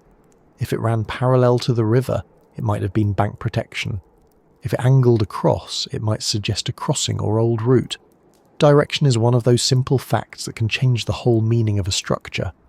Unfortunately, the surviving legend often gives atmosphere more than survey data, which is lovely for storytelling and rather frustrating for certainty. Suppose an engineer in 1936 stood there with a notebook. What might he have written? Perhaps he would describe exposed stone paving at low water mark, approximate length, approximate width, material, condition, water depth, relation to channel, possible obstruction. He might note whether the stones were dressed or undressed, whether the feature matched known works, whether removal was needed or whether rising water would cover it. If photographs were taken, they might show men standing beside a wet stone surface, measuring rods placed across it, a boat in the background, perhaps nothing dramatic to anyone not already invested in the mystery. Such photographs, if they exist, would be invaluable. Not because they would automatically prove the most extreme version, but because they would give shape to the question. A blurry image can still settle whether a feature was large, regular, or merely suggestive. A clear one could change everything. The claim that samples were taken adds another layer. Stone samples can identify material. If the stone was local bedrock, natural exposure becomes more likely, though not certain. If it was transported from elsewhere, human involvement becomes more likely, especially if the stone type does not occur nearby. Tool marks, mortar, cut surfaces, wear patterns, or packing material could also matter. Organic remains trapped beneath or within a built layer might be datable, though river contexts are difficult because material can be redeposited. A twig under a stone does not always date the stone's placement if the river moved it there later. This is why archaeological context matters so much. A sample without a recorded location and layer is like a sentence torn from a book. It may be meaningful, but you will argue for hours about what story it came from. The idea of human intention beneath the Mississippi also raises a larger question about how we decide what belongs in history. We tend to trust objects more when they appear where our expectations allow them. A stone road in an old city is infrastructure. A stone road under a river becomes a challenge. A carved stone in a museum drawer is evidence. The same stone found by a fisherman in mud may be dismissed until someone with credentials looks at it. This is not entirely unreasonable. Context protects us from false conclusions. But expectations can also become too comfortable. The past is not obligated to arrange itself neatly for modern categories. Rivers move, people migrate, structures are reused, buried, destroyed, and misidentified. Sometimes the world really does put things where we did not expect them. At the same time, mystery can become a magnet for claims that outrun evidence. Once people hear fitted slabs and hollow spaces, the imagination may fill in a lost city, an ancient highway, a vanished civilization, and a government cover-up before anyone has established the site existed in the described form. This is understandable, but it can bury the real question under too much excitement. A forgotten ferry road would be worth knowing. A natural formation mistaken for paving would be worth understanding. A 19th century engineering feature would be part of the river's working history. An indigenous or ancient structure would be significant and should be treated with seriousness rather than sensationalism. The truth does not become more valuable by being made larger than the evidence. It becomes more valuable by being found. So the fitted slabs, hollow spaces, and channels are best treated as clues, not verdicts. They invite several paths of inquiry. One path leads to geology, another leads to river engineering, another leads to local history, another leads to archaeology. A more speculative path leads toward lost civilizations and suppressed records. The challenge is to walk them in the right order, beginning with what the river can do naturally, then what known people are known to have built, and only then asking whether anything remains unexplained. This does not drain the mystery of wonder. It gives the wonder a floor to stand on. After all, if there truly was a built stone surface beneath the Mississippi, it would not become less interesting because we examined it carefully. A real hidden road can survive questions. A false one often cannot, though it may continue telling a good story from the comfort of rumour. There is an appealing humility in admitting that we do not yet know. The river may have exposed an old human structure. It may have exposed a natural pavement dressed up by mud, shadow, and drought.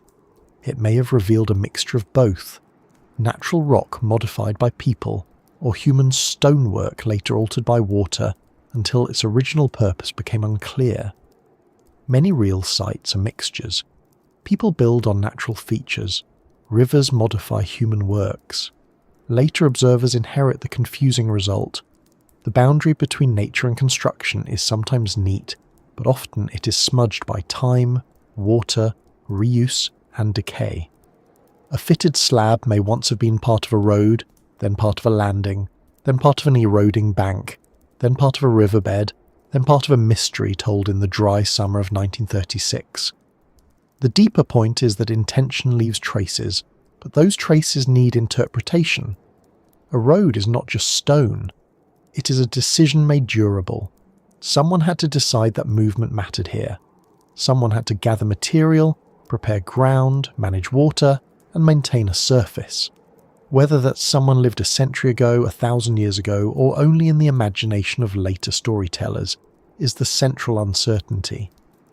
The shape of human intention can be clear in a road, but under the Mississippi, after silt, current, drought, and rumour have all done their work, that shape becomes harder to read. It is like trying to understand a message written on paper that has been soaked, dried, folded, stepped on, and politely returned by a river that refuses to apologise. And yet people remembered it. They remembered enough to speak of fitted stones, of channels, of a hollow underside. Those are not the details of a simple glance at mud. They may have been misunderstood, embellished, or sharpened by retelling, but they suggest that something about the exposed surface impressed itself on those who saw it. Perhaps it was the straightness. Perhaps it was the way one slab met the next. Perhaps it was the odd sound of water moving under stone. Perhaps it was the feeling that the river had revealed not an object but a decision from another time. That feeling can stay with a person.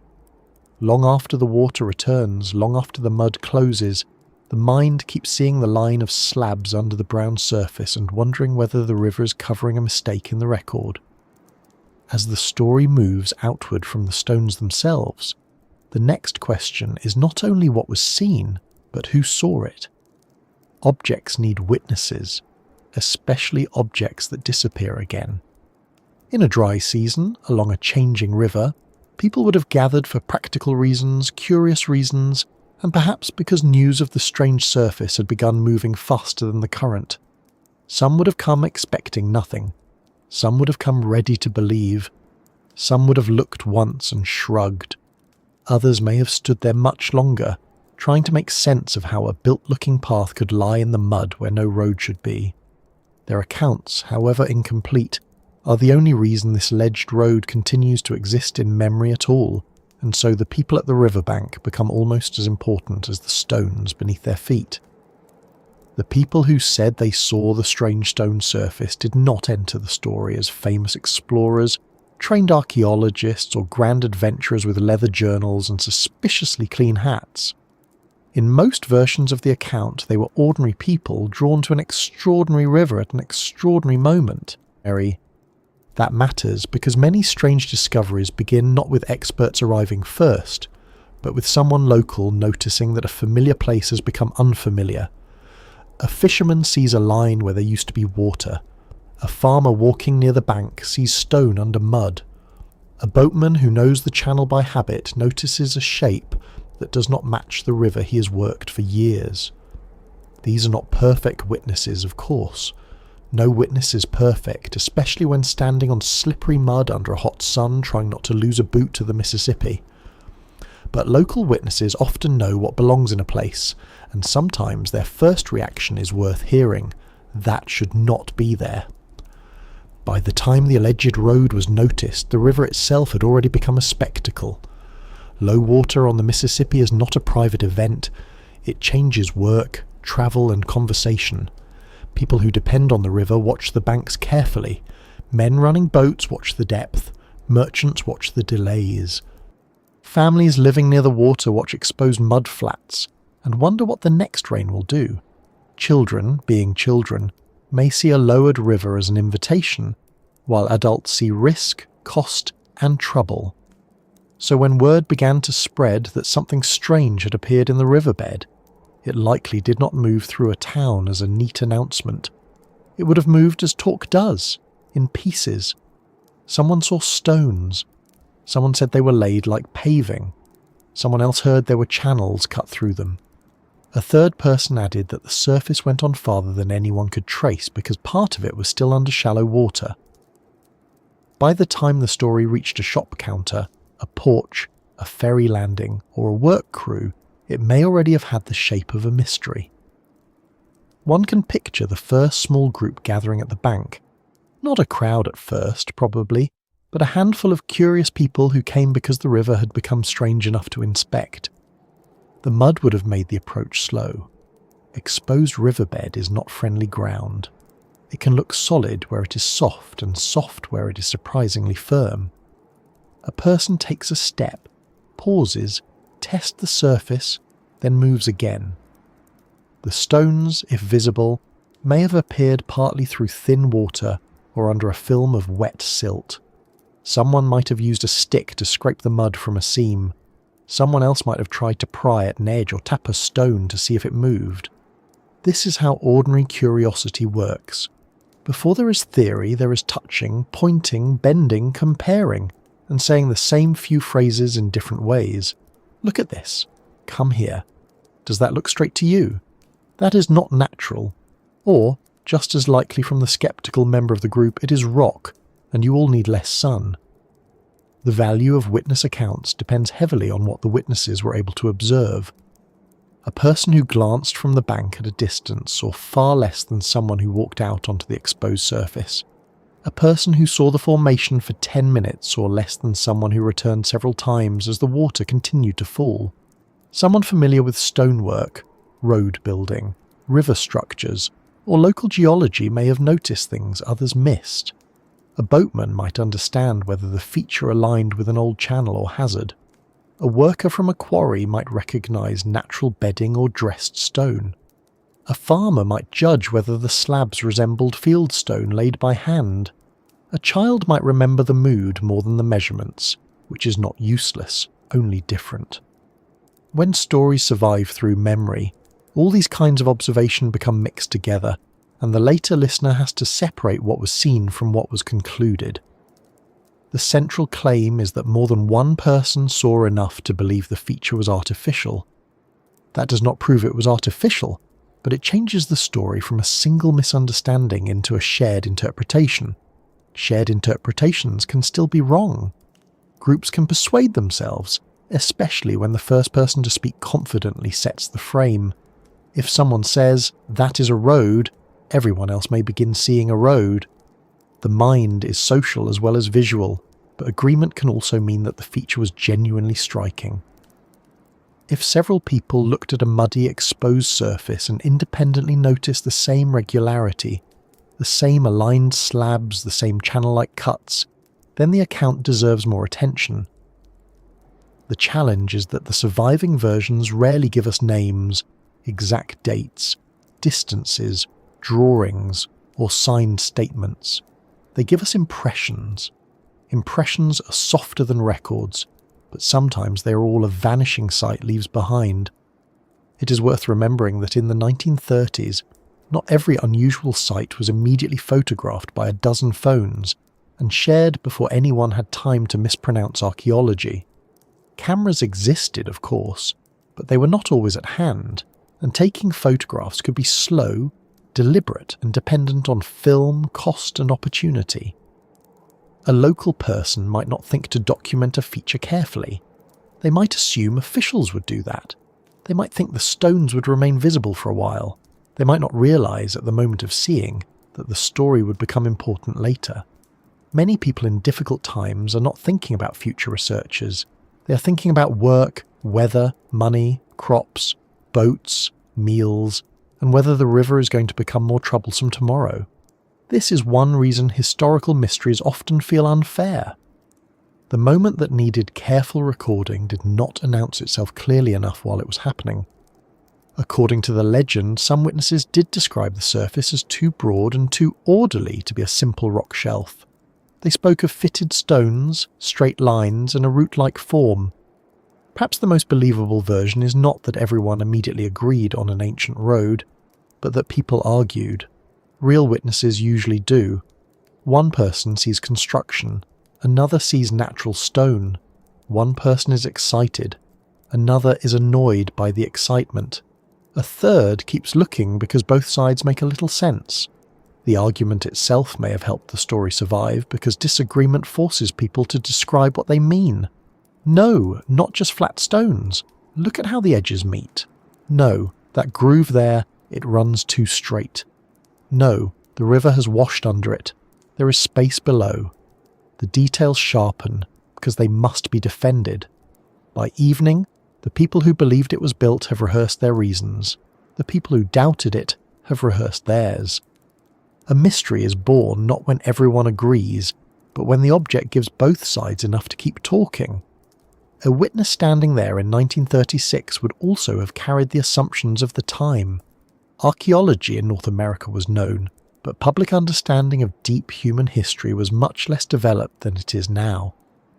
Many people knew of mounds, artifacts, old settlements, and indigenous histories, though often filtered through the prejudices and errors of the period. Some may have been ready to attribute anything old-looking to a vague vanished race, a common and harmful idea that ignored the real achievements and histories of indigenous peoples. Others might have assumed the stones were recent because they could not imagine ancient engineering in that location. Still, others may have had no interest in ancient history at all, and simply wondered whether the river had uncovered an old road from a settlement now gone. The same stones could mean very different things depending on the observer's education, local knowledge, and willingness to accept the strange. Local memory is important here. River communities often keep stories in families, and those stories may preserve details that never reached official records. A grandfather tells a child about the year the river ran low, and a stone road appeared. A retired boatman mentions it to a newspaper years later. A woman remembers her father coming home muddy and excited after seeing something on the riverbed. These accounts may be second-hand, then third-hand, then folded into a local legend. With each retelling, the edges become smoother. The year may remain 1936 because drought gives it an anchor. The object may remain Stone Road because that is the memorable phrase. But the location may blur. The number of witnesses may grow. The role of officials may become more dramatic. The photographs, if mentioned, may become clearer in memory than they ever were on paper.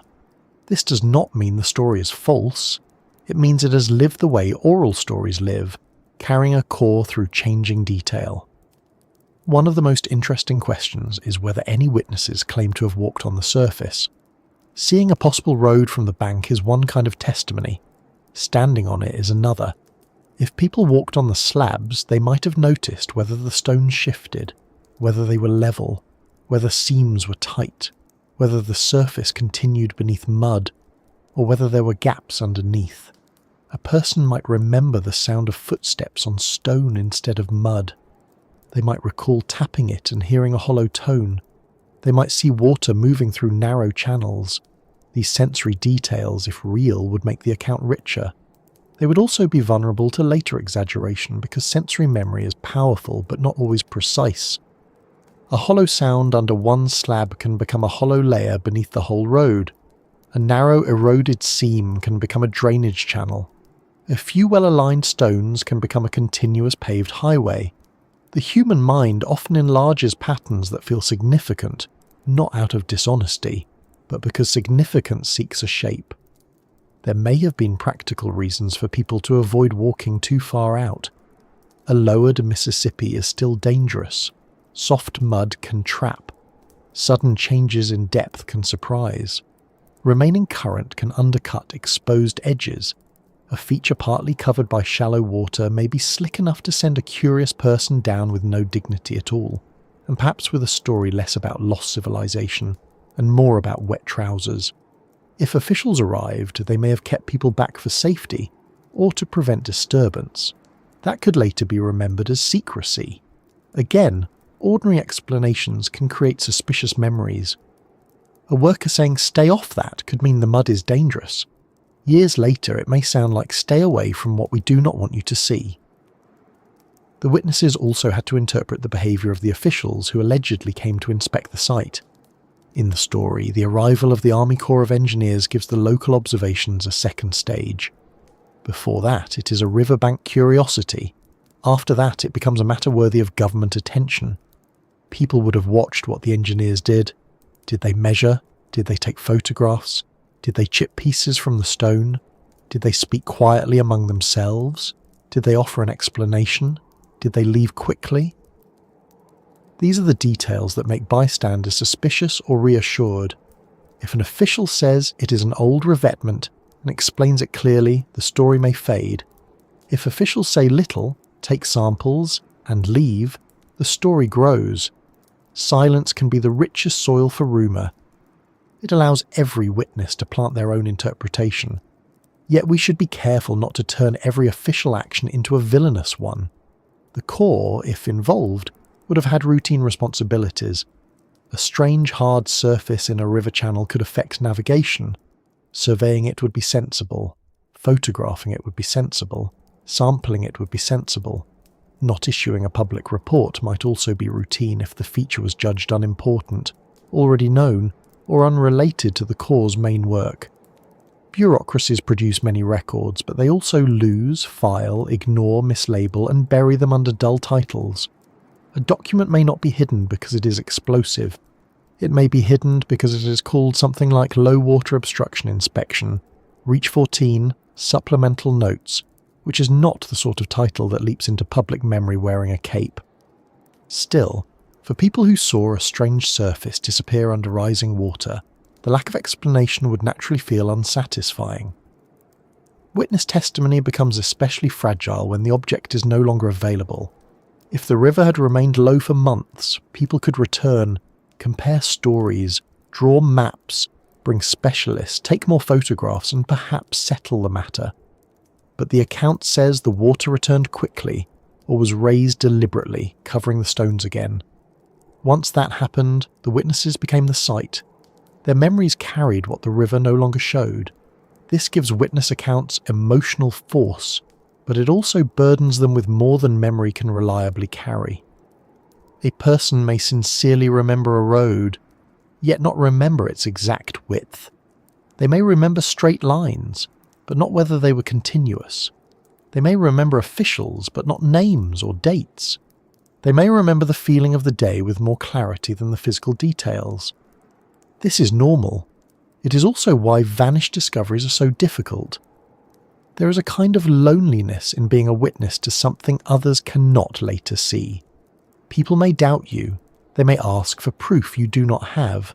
They may tell you it was only rocks. Perhaps you begin to doubt your own interpretation, but not the fact that you saw something.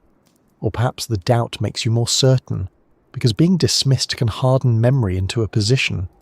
A witness might say, "I know what I saw," and that phrase carries both strength and danger.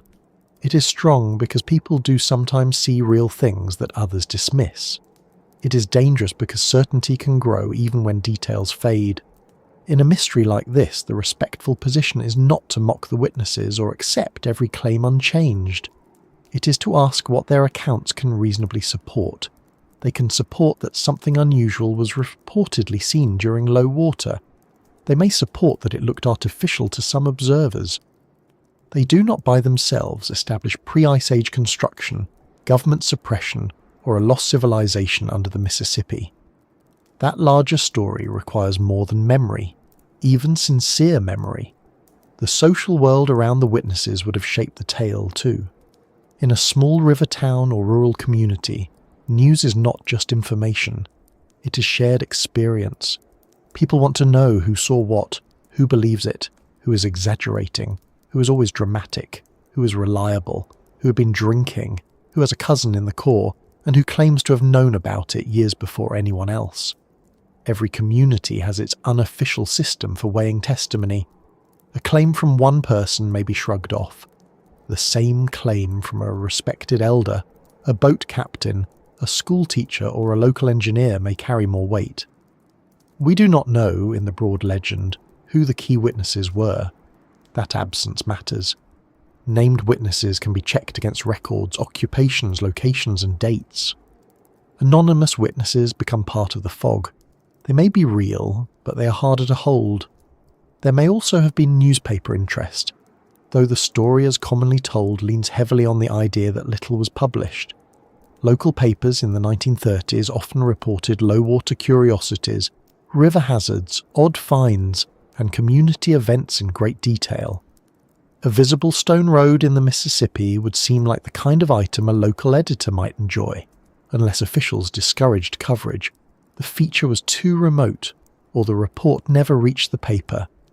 It is possible that a small notice existed and was later forgotten in archives.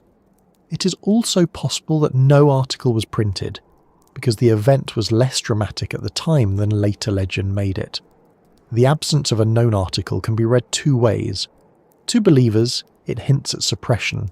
To skeptics, it suggests the event may not have happened as described. To a careful listener, it simply says the trail is incomplete. The idea that only a few unpublished photographs survived is another powerful part of the witness story. Photographs occupy a special place in mysteries because they seem to promise certainty. Show us the picture and the argument will end.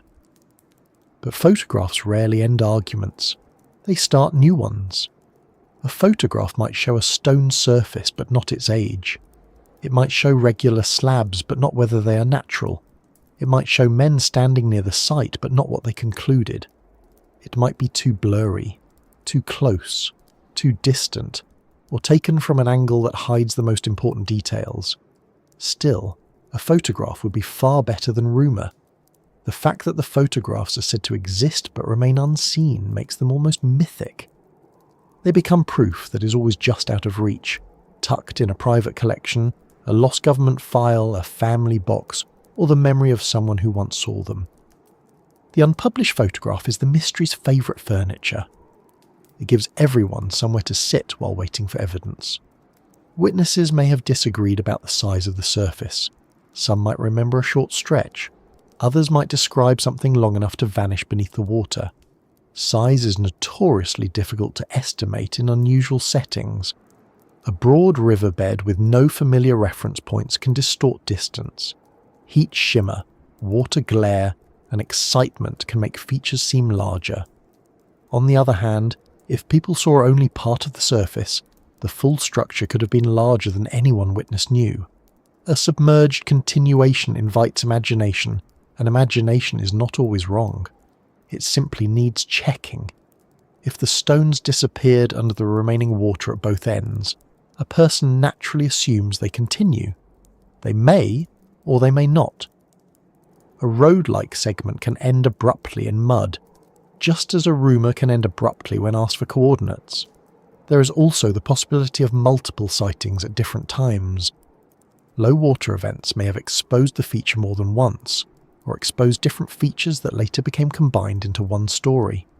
A stone pavement seen in one year, an old landing seen in another, a natural rock shelf seen in a third, and official riverwork nearby could merge over decades into a single hidden road account.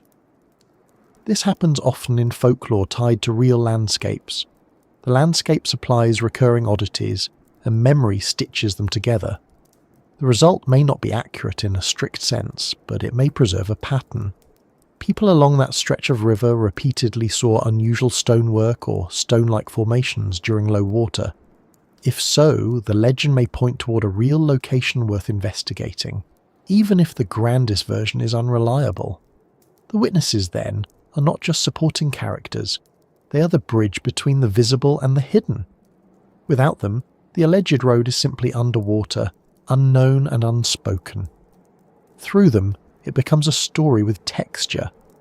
They bring in the heat of 1936, the low river, the mud, the surprise, the arguments, the arrival of officials, and the feeling that something had appeared briefly and then been taken away. Whether they saw ancient engineering, forgotten infrastructure, riverstone, or some mixture of all three, their reaction tells us that the exposed feature disturbed ordinary expectations. People do not pass down stories for decades about every wet rock they see.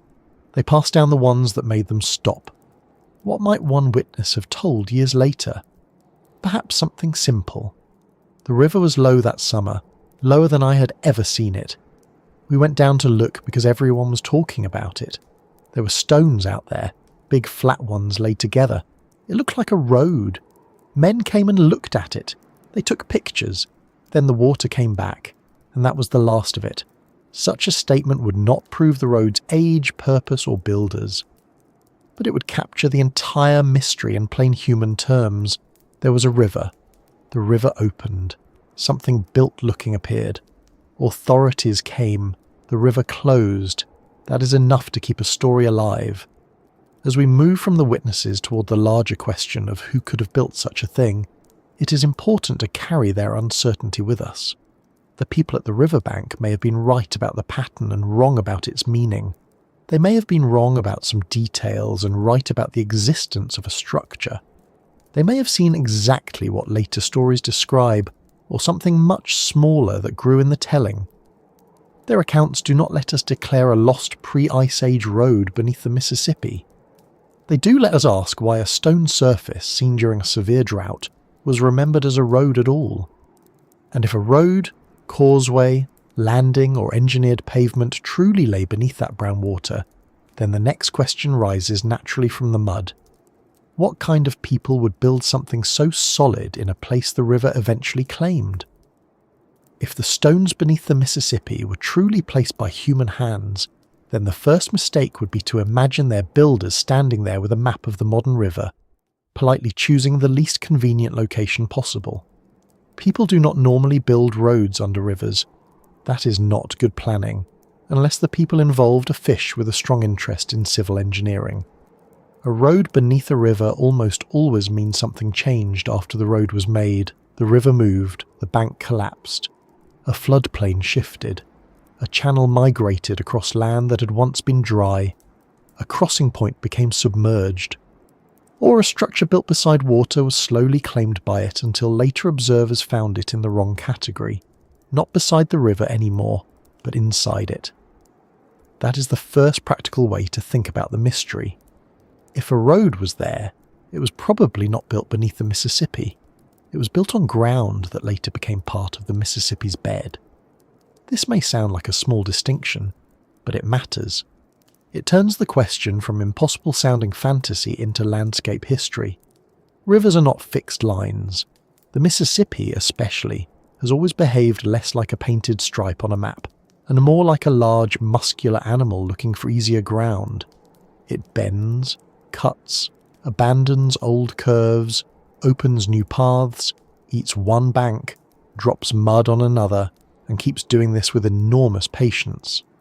A person can build a path, a farm road, a landing, a ferry approach, or even a town near the water, and a later version of the river can make that decision look foolish. The river does not care that someone had plans.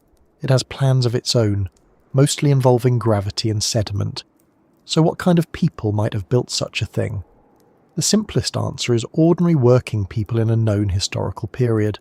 Ferry operators, farmers, traders, road crews, river workers, military engineers, quarrymen, or townspeople who needed a stable surface near the bank.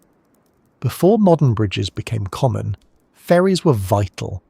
Roads came down to the river from one side, crossed by boat, and continued on the other. The approaches had to survive mud, wagon wheels, animals, and seasonal changes in water. A soft bank could become unusable very quickly, especially after rain. Stone, timber, brush, gravel, and packed earth were all used in different places to make landings and approaches more dependable. If the alleged stone surface was near an old crossing, a ferry landing would be one of the first explanations worth considering. It would not be glamorous, perhaps, but it would be sensible. History is full of sensible things later mistaken for mysterious things, because the labels washed away. A ferry approach might include flat stones laid close together, drainage gaps, and a layered base. It might slope gently toward the water. It might be wider than a footpath because wagons or carts needed room. If the river later shifted, the approach could end up underwater, especially if bank erosion cut behind it or the channel moved toward it. People who saw it in a drought many decades later might not know there had been a landing there. Old local roads vanish quickly when they stop being used. A bridge is built elsewhere. A town declines. A ferry closes. A property line changes. Trees grow over the approach. Then the river takes the bank and the old road becomes a strange stone pattern underwater. Give that process enough time, remove the paperwork, and suddenly a practical bit of 19th century infrastructure begins to look like a message from a lost world. Another possibility is river control work. The Mississippi has been managed, corrected, narrowed, deepened, dredged, armoured, and argued with for a very long time. Engineers have placed stone in and along the river to guide current, protect banks, create navigation depth, and prevent erosion. Some of these structures are meant to be underwater. Wing dams, revetments, training walls, and mats of stone can appear road-like when exposed during low water. They may run in straight or angled lines. They may use large, fitted-looking stones. They may have gaps where water passes. They may create hollows beneath as sediment is scoured away. To a person who is not familiar with river engineering, such a structure could seem older and stranger than it is. And to be fair, even to a person who is familiar with engineering, a half-buried low-water structure can look odd when seen out of context. The river does not display its infrastructure neatly. It presents things wet, muddy, broken, and without helpful signs saying, "Do not worry, this is from 1898. A third grounded possibility is a riverside industrial or commercial surface. Along the Mississippi, many banks were once lined with mills, warehouses, docks, yards, ramps, and loading areas. Stone paving might have been used where heavy goods were moved. Timber, coal, cotton, grain, machinery, livestock, and building materials all needed places to be loaded and unloaded. A sturdy stone surface near the water could have been practical. Drainage would matter. A hollow beneath might result from later washing. If the riverbank retreated, the remains could end up in the channel. In this view, the hidden road may never have been a road in the travel sense. It may have been a landing platform, a paved work area, or a foundation for something long gone. Witnesses seeing only part of it might call it a road because that was the nearest familiar word. Then there is the older human story of the Mississippi Valley, which is much deeper than the steamboat age or European settlement. Long before modern levees, bridges and towns, people lived along the river and its tributaries, built communities, cultivated crops, traded over long distances, raised earthworks, travelled by foot and boat, and understood the rhythms of floodplain life with a precision that outsiders often underestimated. The Mississippi Valley was not empty land waiting for history to begin. It was a lived-in, travelled, worked, and meaningful landscape for thousands of years. Any unusual feature in the region should be considered with that in mind, not by using vague phrases about vanished races, but by recognising that real indigenous cultures created complex places, routes, and structures.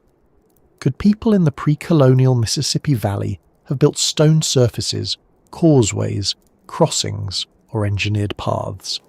In general, humans everywhere have built what their landscapes required using available materials. Earthworks, packed surfaces, timber paths, stone alignments, fish weirs, mounds, plazas, and causeways are all part of the broad human habit of shaping movement and water. If a stone feature were found in the Mississippi riverbed, one serious question would be whether it related to known indigenous activity nearby. Was there a mound centre, village site, crossing, quarry, ritual landscape, or trade route in the area? Did the feature align with old paths or natural levees? Were there artefacts nearby? Did the stones come from a local source known to have been used? These questions matter because they connect a possible structure to real people and real landscapes rather than floating it in a fog of fantasy. But the Mississippi itself complicates everything. Floodplains are difficult archives. They bury, move, mix, and erase. A site near the river may be covered by silt cut away by erosion or redeposited somewhere else. Artifacts can be carried from one context into another. Wood decays, earthworks slump, stone remains but may lose its setting. In upland archaeology, a structure may stay more or less where it was left. In a big river system, the location can become part of the problem. A road, path, or platform built on a natural levee might later be cut by a channel. A crossing point used for generations might vanish after one major flood. What looks impossible from a modern map may have made perfect sense in an older river landscape. This is why any claim about a buried road must be studied with geology as well as archaeology.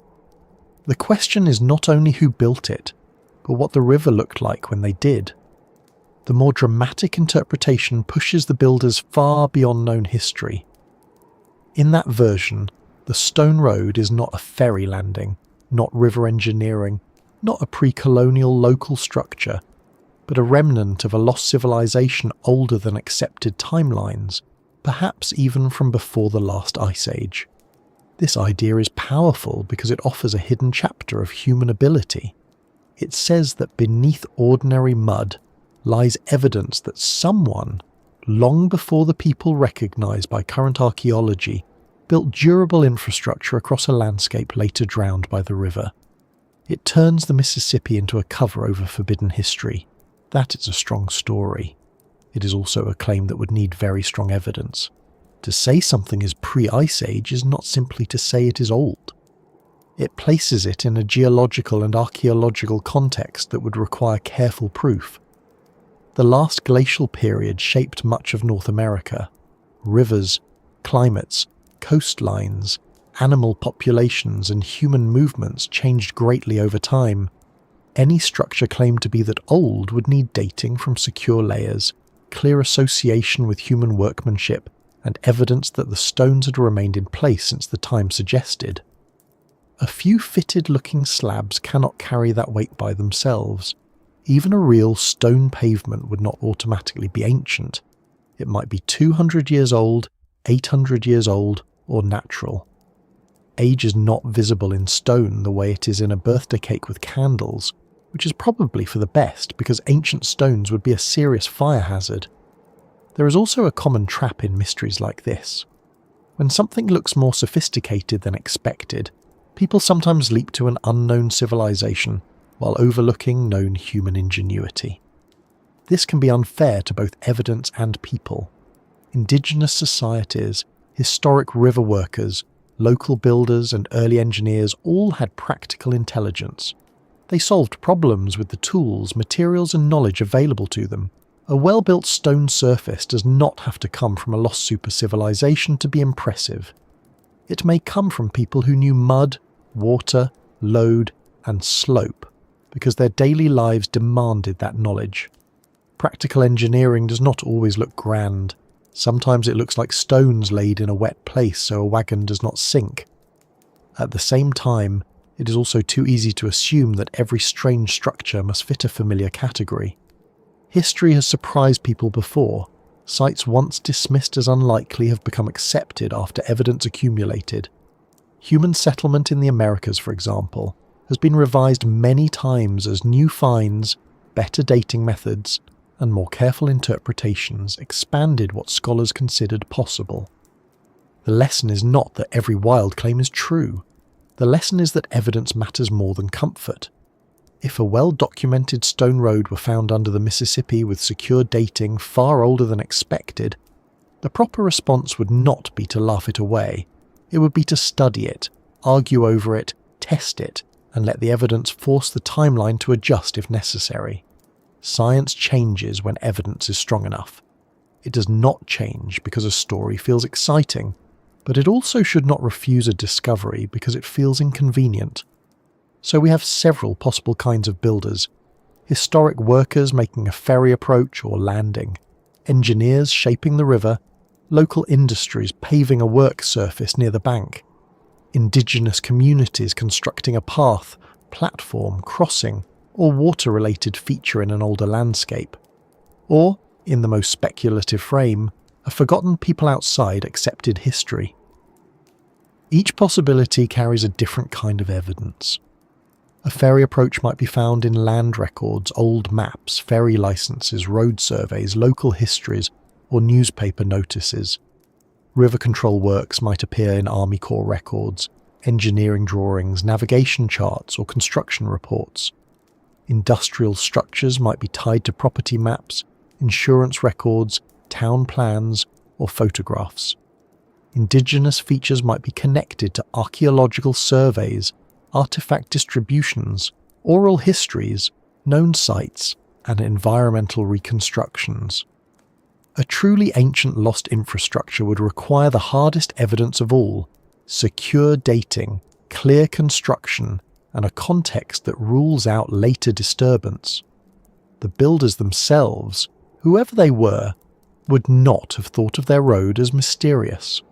This is worth remembering. To them, if they existed, the structure had a job. It helped people cross, work, carry, drain, stabilise, or reach something. We often meet the past after its purpose has been stripped away. A road with no visible destination becomes an enigma. A wall without a building becomes a ritual site. A drain without a road becomes a strange groove. A foundation without records becomes a platform for speculation. Purpose is one of the first things time removes. Stones remain, but instructions do not. So modern observers stand over the remains and supply possibilities. Some are careful, some are dramatic. All are attempts to restore a missing reason. A future river is not something most builders can plan for in detail. People near rivers understand floods and erosion, but they also trust patterns until those patterns change. A road built on a high bank may seem safe. A landing reinforced with stone may seem sensible. A causeway across a low wet area may seem durable. Then the river shifts over decades or centuries, and the safe place becomes channel. The Mississippi has done this repeatedly. It has cut through bends, abandoned loops, and reorganized floodplains. What looks like a road built in the wrong place may simply be a road built in the right place at the time. The land moved from the human category of usable to the river category of mine. The river is not sentimental about zoning. If the feature was older, the same principle still applies on a larger scale. Landscapes after the Ice Age were not identical to those we see now. Rivers adjusted to changing climates, sediment loads, sea levels, vegetation, and water volumes. A route across dry or marshy ground in one period could later be buried under alluvium or cut by a channel. Humans often build along stable ridges, natural levees, terraces, or crossing points because those places make movement easier. But in a dynamic floodplain, stability may be temporary from a geological point of view, even if it lasts many generations. A road can outlive the reason for its location, and then the river can outlive the road. There is something humbling in that. We build as if the ground has agreed to our plans. Roads especially give us confidence. They seem to promise that a route exists and will continue to exist. But rivers remind us that routes are negotiations, not guarantees. A bridge, a levee, a road, a landing, a town, all of them depend on conditions that may change. The people who built the alleged Mississippi Road, if there were people, may have trusted their landscape just as we trust ours. They may have thought the river would stay where it belonged. They may have repaired the surface after floods, cleared silt from its drains, replaced shifted stones, and complained about maintenance in a way that would feel entirely familiar today. There's probably never been a civilization so ancient that someone was not annoyed about road repairs. The hollow layer beneath the slabs, if real, suggests builders who understood water as a problem. They may have built above wet ground, leaving space for drainage. They may have created a foundation of larger stones with voids between them, so water could pass instead of lifting the surface. They may have used channels to guide runoff. These are not impossible ideas for ancient or historic builders. They are practical responses to wet environments. A person does not need modern engineering school to notice that water ruins a path unless it is given somewhere to go. Experience can produce smart design. Repeated failure is a very effective teacher, although not a gentle one. But if the hollow was caused by erosion, then the builders of the underlayer may have been the river itself. Water could have removed the support beneath a stone surface that was originally solid. This would make later observers think the structure was more complex than it began. A simple old pavement becomes, after decades under current, a hollow-sounding mystery. That is one of the recurring problems in interpreting submerged or exposed river features. The object seen in 1936, if it was seen, was not the object as built. It was the object after the river had edited it. And rivers are aggressive editors. They delete sections, rearrange paragraphs, smear ink, and then look completely innocent. If the road belonged to known history, why would people later forget it? The answer is that forgetting is easy. Records burn, move, or remain uncatalogued. Small local infrastructure is not always celebrated. Ferry roads close, land changes hands, old residents die. A major flood destroys landmarks. A bridge replaces an older crossing. A town shifts away from the bank. What once mattered daily becomes irrelevant, then obscure, then mysterious. We often imagine that anything built in the recent past must be well documented, but local history is full of gaps. Many ordinary structures were too practical to be carefully preserved in memory. People remember churches, courthouses, battles, and famous houses. They do not always remember the stone ramp where wagons reached a ferry, unless someone has reason to ask. If the road belonged to much older indigenous history, forgetting can also result from displacement, colonization, loss of language, destruction of sites, and the dismissal of native knowledge by later authorities. Many landscapes were renamed and reinterpreted by newcomers who did not understand what had been there before. A place with meaning could become a property line. A route could become a curiosity. A mound could be ploughed. A path could vanish under a road or riverwork. In that sense, the phrase lost can be misleading. Sometimes things are not lost by the people connected to them. They are ignored by those who later control the records. A careful telling of this mystery should leave room for that history without turning it into a vague backdrop. The alleged cover-up angle makes the question of builders more charged. If officials saw the feature and decided it was ordinary, they might not have publicised it. If they saw it and thought it historically sensitive, they might have delayed, restricted access, or referred it elsewhere. If they saw it and recognised a navigation hazard, they might have focused on river management rather than archaeology. If, in the more dramatic version, they saw evidence that challenged accepted history, then the claim is that they hid it. But before one can judge why anyone would hide a thing, one must know what the thing was. A government does not need to suppress an old ferry ramp. It may simply ignore it. A truly ancient engineered road would be different, but again, that conclusion would require the evidence the story says disappeared. The builders then remain out of focus. We can see possible hands, but not faces. Workers with wagons and stone near a ferry. Engineers laying river control structures. Indigenous builders shaping a floodplain route. Unknown people from a much older landscape. Or no builders at all, only the river and rock imitating construction well enough to fool tired eyes during a terrible summer.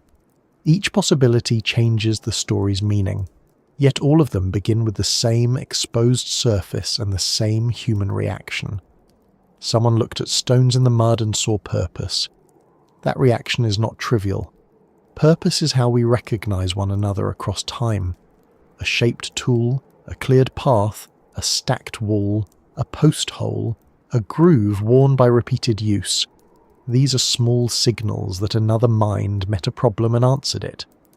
If the Mississippi Road was real, its strongest message may not be that history is wrong in some dramatic way. It may simply be that human decisions can survive underwater long after names, records, and reasons are gone. A road does not have to be impossible to be moving. It only has to be abandoned, hidden, and briefly seen again. As the story moves toward the reported official inspection, the question of builders remains unresolved but sharpened. If the feature was artificial, someone should have wanted to identify it. If it was natural, someone should have been able to say so. If it was known riverwork, there should have been records. If it was older, there should have been interest. And if photographs and samples were truly taken, then somewhere, at least in the logic of the story, there should have been a file, a label, a drawer, a report, or a conversation that turned the riverbank rumour into something more solid.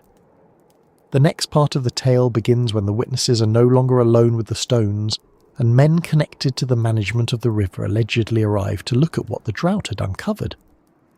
By the time the engineers entered the story, the strange stone surface had already moved from a local curiosity into something with a heavier feeling around it. A few people seeing an odd pattern in the mud is one thing. Government men arriving with instruments, cameras, notebooks, and the quiet manner of people who are used to being taken seriously is another. That is where the account begins to change shape. The road, if that is what it was, no longer belonged only to the witnesses standing by the low river. It became something observed by authority, and authority has a peculiar effect on mystery. It can settle a question if it explains clearly. It can also deepen a question if it arrives, measures, says little, and leaves. The Army Corps of Engineers was not an unlikely presence on the Mississippi. Quite the opposite. If there is one organisation whose long shadow stretches across the modern life of that river, it is the Corps. The Mississippi is not simply admired by engineers. It is studied, dredged, charted, restrained, reinforced, deepened, narrowed, and negotiated with year after year. Levees, navigation channels, flood control structures, bank revetments, locks, dams, surveys, spillways, and emergency works are all part of the complicated relationship between the river and the people who insist on living, farming, shipping, and building along it. So, if an unusual hard surface appeared during low water in 1936, and if it lay anywhere near a navigation channel or bank structure, a Corps inspection would make practical sense. It would not require panic, conspiracy, or a secret order from someone in a dim office. It would only require a river feature that might affect boats, flow, or safety. Still, from the perspective of local witnesses, the arrival of engineers may have felt like confirmation. People often wait for an expert to tell them whether they are seeing something important. If the engineers had glanced once, shrugged, and gone away, perhaps the story would have weakened. But the legend says they did more than glance. They inspected the stonework. They photographed it. They took samples. Some versions even suggest measurements were made, perhaps of the spacing between slabs, the width of the exposed surface, or the depth of the hollow area below. The details are not consistent enough to treat as a formal record, but they are consistent enough to create a scene. Men moving over the muddy riverbed with professional attention, not amusement. Someone crouching near a seam. Someone placing a measuring rod across a slab. Someone chipping a piece of stone. Someone setting up a camera while the river, temporarily lowered, slid past in dull brown sheets. It is important to notice how ordinary actions can become mysterious when the explanation is missing. An engineer photographing a river obstruction is routine. An engineer photographing a possible ancient road is extraordinary. To an onlooker, the action looks the same. The meaning depends on what the engineer believes he's looking at, and that belief may never be spoken aloud. The witnesses may have seen the photographs being taken, and assumed the officials recognised the importance of the site. The officials may have been documenting a hazard, a known structure, or a natural formation for later comparison. Or, in the more dramatic version, they may have understood at once that the exposed stones raised uncomfortable questions. The story turns on silence. Without a clear report, ordinary documentation becomes a locked box, and everyone is free to imagine what was placed inside. The photographs are perhaps the most haunting element of this part of the tale. A witness account can be doubted, a memory can be softened by time, a local rumour can be reshaped with each retelling. But a photograph suggests a physical trace, an image from the moment before the river covered everything again. In the story, these photographs were taken but never properly published. That idea gives the mystery a sense of almost proof. It says there was evidence, but it was withheld. Somewhere, perhaps in a government archive, perhaps in a private drawer, perhaps in a forgotten file box with a label no one has thought to search, there may be images of the stone surface lying exposed under the hot sky of 1936. The problem, of course, is that an unseen photograph cannot answer questions. It can only attract them. What did it show? How close was it? Were the slabs clear? Were the channels visible? Did the image include a scale? Did it show engineers standing on a broad paved surface, or merely a patch of fractured rock that later grew more impressive in memory? This is one of the most common frustrations in historical mysteries. The missing evidence becomes almost more powerful than evidence itself.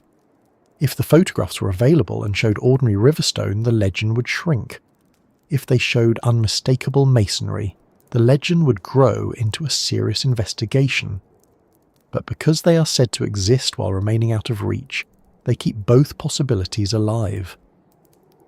Believers can say the images were hidden because they revealed too much. Skeptics can say the images are missing because they were never significant or never existed. Both sides can continue comfortably, because neither has to face the inconvenience of the actual photograph. In that sense, the missing image is like a candle behind frosted glass. It gives just enough light to keep people looking, but not enough to see the room. The samples, if they were truly taken, matter in a different way.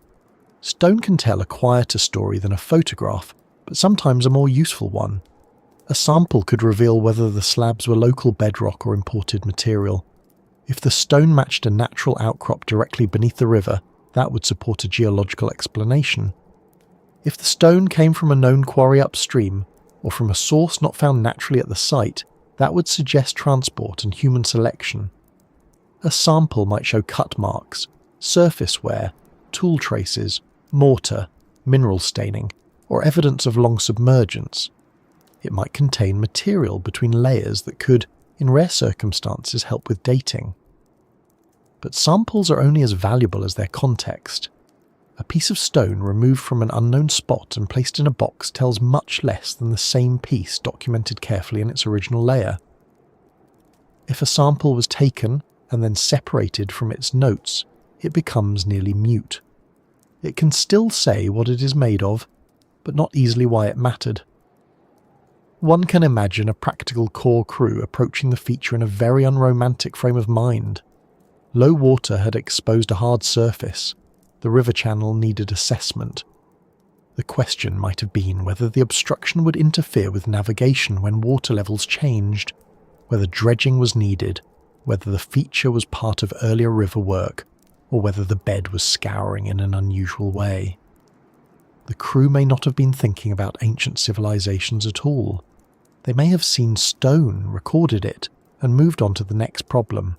The Mississippi offers no shortage of problems, and most of them are more urgent than historical speculation. A barge stuck in a shallow channel tends to receive more attention than a philosophical discussion about lost infrastructure, although both can be difficult to move.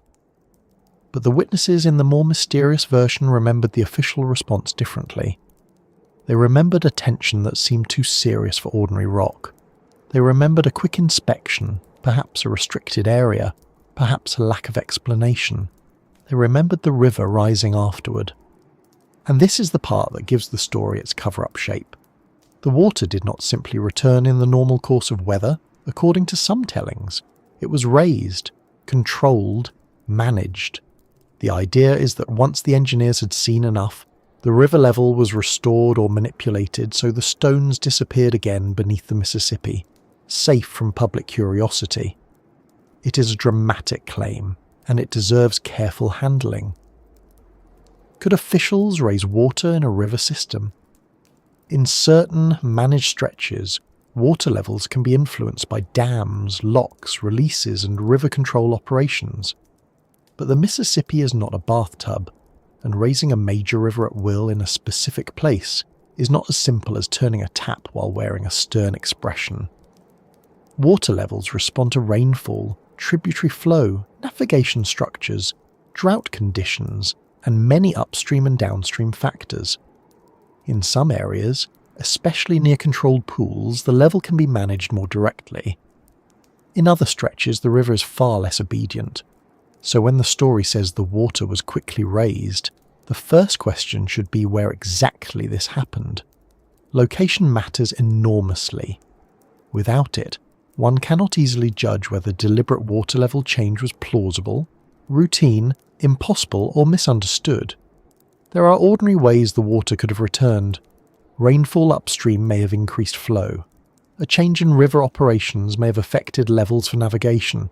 A low water exposure may have ended naturally as the dry spell shifted. Even a modest rise could cover the site again if it lay only inches or a foot above the lowered water line. To witnesses, especially those already suspicious, this could feel sudden and deliberate. One day the stones are visible.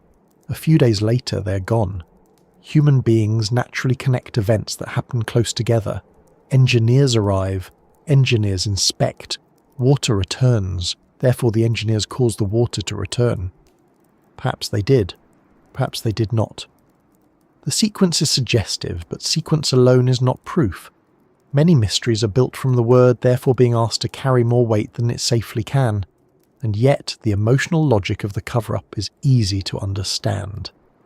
If the feature looked artificial and important, and if officials photographed it but gave no public explanation, and if the water soon covered it again, local people would feel deprived of an answer. The river itself became an accomplice in silence. Unlike a fenced-off archaeological site on land, the hidden road could not be visited afterward, not by ordinary people, not without boats, divers, equipment, permission, and a precise location. Once covered, it returned to rumour. A landscape feature became a memory. That transition from visible to inaccessible is exactly the kind of moment that produces suspicion. It feels as if a door opened briefly, someone looked inside, and then the door was shut before anyone else could enter. There is also something about institutional language that can make mysteries worse. If the Corps did produce a report, it may have used technical terms that sounded dull and final. Exposed stone paving might become anomalous hardpan, fitted slabs might become jointed limestone, drainage channels might become erosional grooves, hollow spaces might become undercut bedding, a possible road might become obstruction, non-critical. Such terms may be accurate. They may also feel like a flattening of experience, especially to witnesses who saw something more striking. Official descriptions often remove the very qualities that made an object memorable to ordinary observers. This is not always malicious. It is simply how technical writing works. It takes a dramatic thing and puts it in a sensible coat until no one invites it to parties. If the report was never shared locally, the gap between witness memory and official record would widen. People might ask what the engineers found and receive no satisfying answer. Perhaps no one knew whom to ask. Perhaps the crew left and the matter passed to an office far away.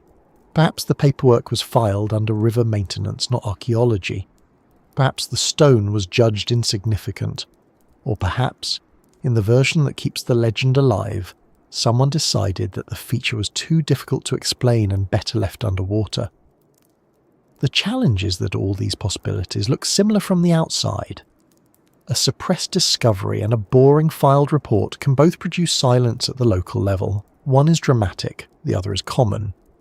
History contains plenty of both, though usually more of the boring one, because paperwork is one of humanity's most abundant natural resources. The alleged rapid return of water has another function in the story. It protects the mystery from later inspection. If someone asks why no archaeologists studied the site, the answer is that the river covered it. If someone asks why no one can visit it now, the answer is that the location was obscured and submerged. If someone asks why there is no public evidence, the answer is that the photographs and samples were taken away. This structure makes the story difficult to disprove, but also difficult to prove. It becomes self-sealing. The lack of evidence is folded into the claim as part of the concealment. That does not make it false, but it does place it in a delicate category. A mystery that explains every missing piece of suppression can become impossible to test, and when a claim cannot be tested, it remains a story rather than a conclusion. Still, there are reasons people might imagine concealment beyond simple excitement. Government agencies have sometimes withheld information, mishandled sites, ignored local communities, or prioritized construction and navigation over heritage. Archaeological discoveries have been lost under reservoirs, roads, and developments. Indigenous sites have been damaged or removed with inadequate consultation.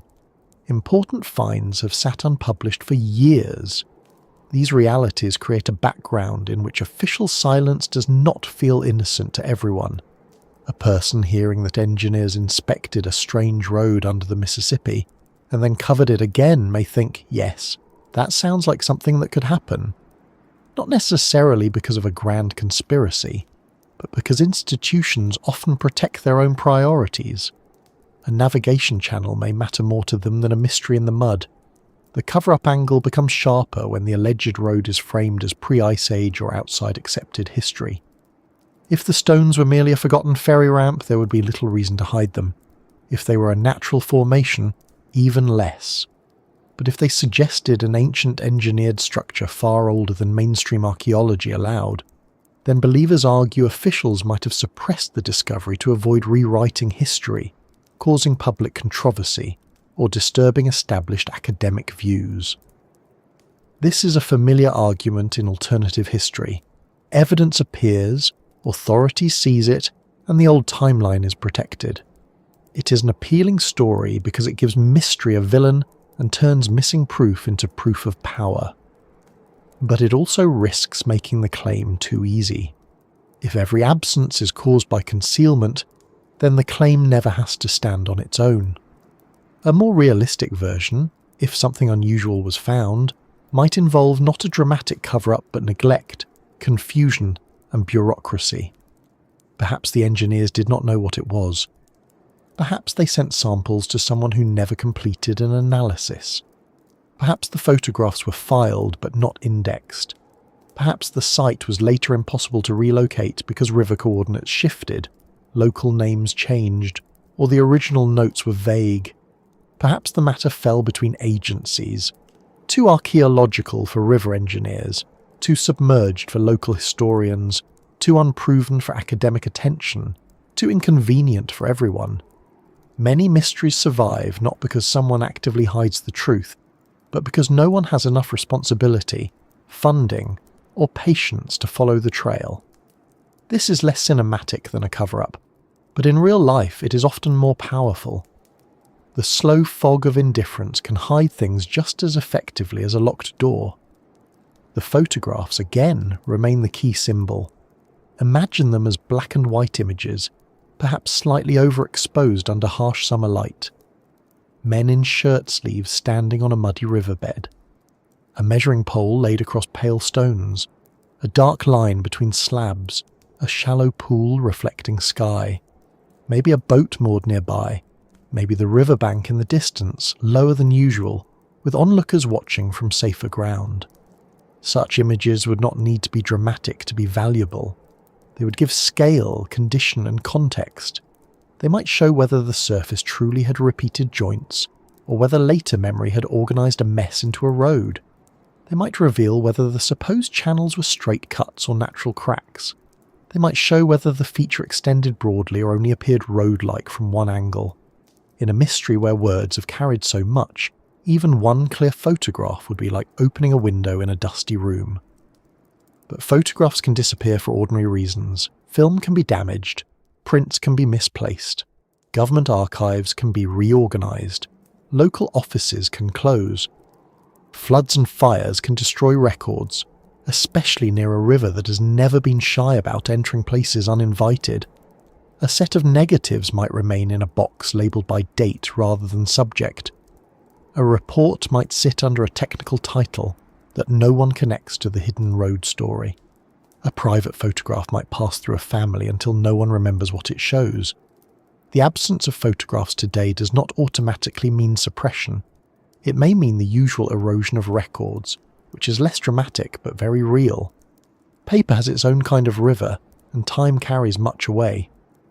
If one wanted to investigate the story now, the official angle would be one of the best places to begin. Search Corps archives for low water inspections in 1936. Look for reports of obstructions, exposed stone formations, unusual bedrock, old revetments, ferry landings, or navigation hazards. Compare low water charts. Study local newspapers from drought months. Search county histories, oral histories, and engineering records. Look for photographs filed by River District, not by mystery. Identify stretches where water could have dropped low enough and where stone features would be plausible. This kind of work is patient and not especially glamorous. It involves archives, indexes, maps, and a willingness to read many dull documents in hopes that one sentence suddenly becomes interesting. Many discoveries are made by people who can survive boredom longer than the rest of us, which is a heroic quality rarely celebrated in adventure films. The sudden return of water, whether natural or managed, also raises the question of timing. How long was the feature visible? Hours, days, weeks? The length of exposure changes everything. A few hours would explain the lack of documentation and the reliance on witness memory. Several days would make official inspection more plausible. Several weeks would make the absence of public discussion more surprising. If the site was visible long enough for engineers to photograph and sample it, it may also have been visible long enough for local people to return, bring others, and perhaps make their own notes, unless the location was difficult or access was restricted. Again, the story keeps asking for details it does not provide. That is not a failure of atmosphere. It is the difference between a legend and a case file. There is a quiet irony in the idea that water hid the evidence. The Mississippi is the reason the road could be hidden, but also the reason it might have been preserved. Water and silt can destroy, but they can also protect. A stone surface under a river may be shielded from ploughing, construction, and ordinary weathering. It may remain in place, altered but not erased, for a long time. If the alleged feature truly exists and has not been destroyed by dredging, scour, or later engineering, it might still be down there. Covered, perhaps buried deeper now, perhaps shifted by sediment, perhaps waiting for another low water season, sonar survey, or accidental rediscovery. The river that closed over it may not have removed it. It may simply have put it back in storage. That possibility keeps the story from becoming entirely about the past. It suggests that the mystery, if attached to a real place, might still be testable. Modern tools could examine submerged features in ways impossible in 1936. Sonar, sediment cores, underwater archaeology, geophysical surveys, historical mapping, and archival research could all help. A stone road beneath a major river would still be difficult to study, but not unimaginable. The barrier is not only technology, it is location, position, funding, and the question of whether the story is specific enough to guide a search. A hidden road somewhere beneath the Mississippi is a dream. A hidden road at a known bend near a known old landing exposed during a known low-water month is an investigation. The river is long, and mysteries without addresses tend to wander. As the engineers leave the scene in the legend, they do not really leave. They remain as an unanswered presence. Their supposed photographs become invisible witnesses. Their samples become silent objects. Their lack of explanation becomes part of the structure, and the rising water becomes the curtain falling. The people on the bank may have watched the stones vanish inch by inch. First the smaller seams, then the larger slabs, then the last pale edges under brown ripples. Perhaps some felt relief because the river was returning to normal. Perhaps others felt frustration because the most interesting thing the drought had revealed was being taken away before anyone understood it. The Mississippi resumed its ordinary surface, carrying boats and mud and reflections, while beneath it, if the story is true, the stonework returned to darkness. Once the water covered the site again, the mystery changed from observation to memory. The engineers had come and gone. The photographs, if they existed, were elsewhere. The stones could no longer be touched. The alleged road became a thing people had seen, not a thing people could show. That is when the account began its long second life, moving through recollection, rumour, speculation, and the deep human suspicion that important things are sometimes hidden not because they are untrue, but because they are inconvenient. Whether the object was an old landing, a natural formation, a river control structure, or something far older, the same question remained under the current. Why did no clear answer come back with the men who had looked at it? There are two very different ways to sit with the story of the hidden Mississippi Road. One way is to lean toward the most astonishing possibility, that during the drought of 1936, the river briefly revealed a piece of infrastructure so old that it did not fit comfortably inside accepted history. In that version, the fitted slabs, channels, and hollow spaces are not the remains of a ferry landing, not a forgotten river control structure, and not a natural stone pavement shaped by water and time. They are evidence of people who built with planning and skill in a landscape that later changed beyond recognition. Perhaps, the story suggests, They lived before the last great ice withdrew, or before the river took its modern course, or before the timelines in our textbooks are willing to make room for such engineering. It is a thrilling possibility, the kind that makes a person look at a muddy river with new suspicion, as if the water might be hiding not just catfish and old bottles, but a missing page from the human past. The other way is to treat the story as something the river helped invent. Not a deliberate lie, not a foolish fantasy, but a mixture of drought, geology, memory, local rumour, official silence, and the deep human habit of seeing meaning in patterns. In this version, the exposed stones may have been natural bedrock fractured into slabs, or river engineering from a known period, or an old landing surface shifted out of context by erosion. The witnesses saw something real, perhaps even something striking, but later retellings added age, secrecy and significance until the object became larger than the evidence. The river did not merely uncover a mystery, it shaped one. It gave people a glimpse, took it away, and left the mind to do the rest. And the mind, when handed fitted-looking stones, a drought year, men with cameras and missing records, can build quite a road of its own. Both possibilities deserve careful handling, because both are interesting for different reasons. If the road was real and ancient in the extreme sense, then it would be one of the most important archaeological discoveries in North America. It would force hard questions about who built it, when they lived, what technologies they had, and how much of their world has been erased by rivers, ice, sediment, and later assumptions. If the road was not ancient, or not a road at all, then the story still tells us something valuable about how mysteries form in landscapes that change faster than memory can organise. A false ancient road can still be a real cultural event. It can show how drought exposes hidden things, how official quiet creates suspicion, how local stories preserve unusual sightings, and how rivers are capable of turning ordinary geology into something that looks almost designed. Either way, the tale is not empty. The question is what kind of truth it carries.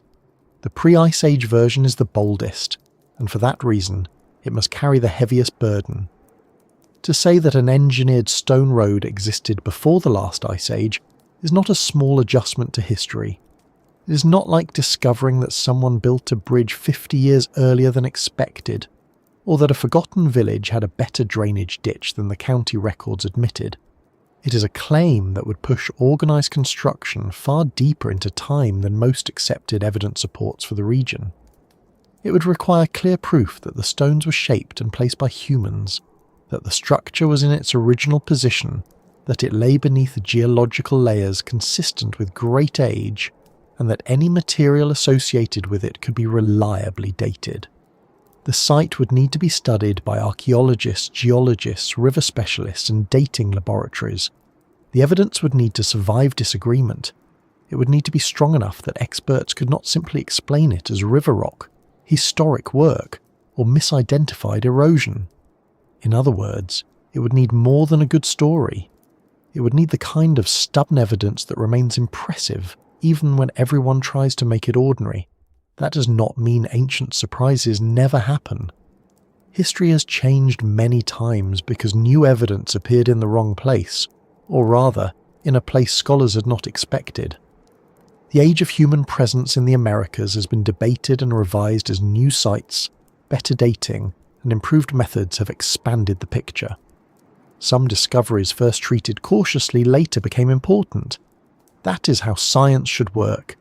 It is not a locked room guarded by dusty old men saying no for entertainment, although it can sometimes feel that way from the outside. It is a method for testing claims against evidence. The important point is that surprising claims become accepted when the evidence is good enough, not simply when the story is exciting enough. A hidden road under the Mississippi would not be rejected because it is interesting. It would be questioned because interesting things are exactly the ones that need careful testing. So what evidence would make the ancient road idea stronger? First, a precise location. Without that, the story floats along the river like driftwood. The Mississippi is too large for a mystery with no address. A credible report would need to say where the stones were seen, which bank or channel, how far from a known town or bend, what the water level was, and what the river was doing at that time. Second, clear photographs or drawings from the original exposure. Not vague images of wet ground, but photographs showing scale, pattern, and context. Third, records from the alleged inspection. Field notes, sample labels, correspondence, survey maps, or even a dull engineering memo could help. Fourth, material analysis. What were the stones? Local bedrock, transported slabs, cut blocks, river control stone. Fifth, geological context. Was the surface part of a natural layer, a historic bank, a submerged structure, or a deeply buried landform? And finally, dating. Not just a number attached to a random object nearby, but dates from material clearly connected to the construction or burial of the feature. Without these things, the pre-Ice Age interpretation remains a possibility in the loose sense that many things are possible when evidence is missing, but not a conclusion. It is a little like hearing that there may be a piano in the attic because someone once heard music upstairs. Could there be a piano? Yes. Could it have been a radio, a neighbour, a dream, or a raccoon with surprising artistic discipline? Also, yes. Before moving the piano into the history of music, one would like to climb the stairs. In the case of the Mississippi Road, climbing the stairs means finding the site, the records, or the photographs. The natural formation explanation is less dramatic but very plausible in a river environment. Rivers expose rock surfaces that can look strikingly artificial. Sedimentary rocks may break into flat plates. Joints may form straight lines. Water may wash out seams, creating channels. Softer material may erode below harder slabs, leaving hollow spaces. Mud may fill cracks and make the pattern seem sharper. Shallow water may distort edges and give the impression of alignment. In low sunlight, a fractured rock bed can look like paving. To someone who is not expecting geology to be so tidy, the effect can be startling. Nature does not always look natural in the way people expect. Sometimes it looks organised. Sometimes it looks like it has been measuring twice and cutting once. This possibility is especially important because the alleged features of the road can each have a natural counterpart. Fitted slabs could be jointed rock. Drainage channels could be eroded cracks. Hollow spaces could be undercutting. A continuous surface could be a bedding plane. Even the sense of a road-like direction could come from the way a rock layer is exposed along the riverbed. If only part of the formation was visible, witnesses may have extended it mentally beyond what they could see. This is not an insult to them, it is how perception works. The brain completes patterns. It sees a line emerge from mud and imagines where the line goes. Most of the time that ability is useful. Occasionally it gives a riverbed a backstory. The historic infrastructure explanation sits between the two extremes. It accepts that people may have built the stone surface, but not that it must be impossibly old. This may be the most reasonable middle ground if the witness descriptions have a real physical basis. A ferry landing, road approach, revetment, wharf, drainage platform or bank protection structure could explain fitted stone, channels, and later submergence. Such works might be forgotten if the river shifted, the community changed, or records became obscure. The Mississippi has a long history of practical engineering, both formal and informal. Not everything built along its banks was grand enough to be remembered. A local crew laying stone for a landing would not imagine future people turning their work into a forbidden prehistoric highway. They would probably be more concerned with whether the next wagon got stuck. There is also the possibility that different explanations overlap. A natural rock surface may have been modified by people. A historic structure may have reused an older feature. A river control work may have been built from local slabs that already looked fitted. A ferry road may have been undercut by later current, creating hollow spaces that were not part of the original design. A pre-colonial or indigenous feature may have been altered by later river work. Real landscapes are not tidy categories, they are layered. People build on what is already there. Rivers change what people build. Later, people misread both. A mystery like this may not have one clean answer. It may be part geology, part history, part memory, and part missing paperwork. The cover-up angle complicates the question because it changes what missing evidence means. In a normal investigation, missing photographs and reports would weaken the claim.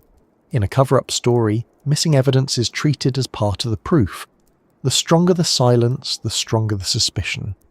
This is emotionally satisfying but logically tricky. It means the story can protect itself from disproof by turning absence into confirmation. If no report is found, it was hidden. If no photographs are found, they were suppressed. If officials said nothing, they were concealing the truth. Perhaps. But it is also possible there was no report, or the report was routine, or the photographs showed nothing extraordinary, or the records were lost under an unhelpful title, or the entire inspection became larger in memory than it had been in life. A careful listener must allow the possibility of concealment without letting concealment explain everything. Why would a cover-up happen according to the story? The usual answer is that the road challenged accepted history.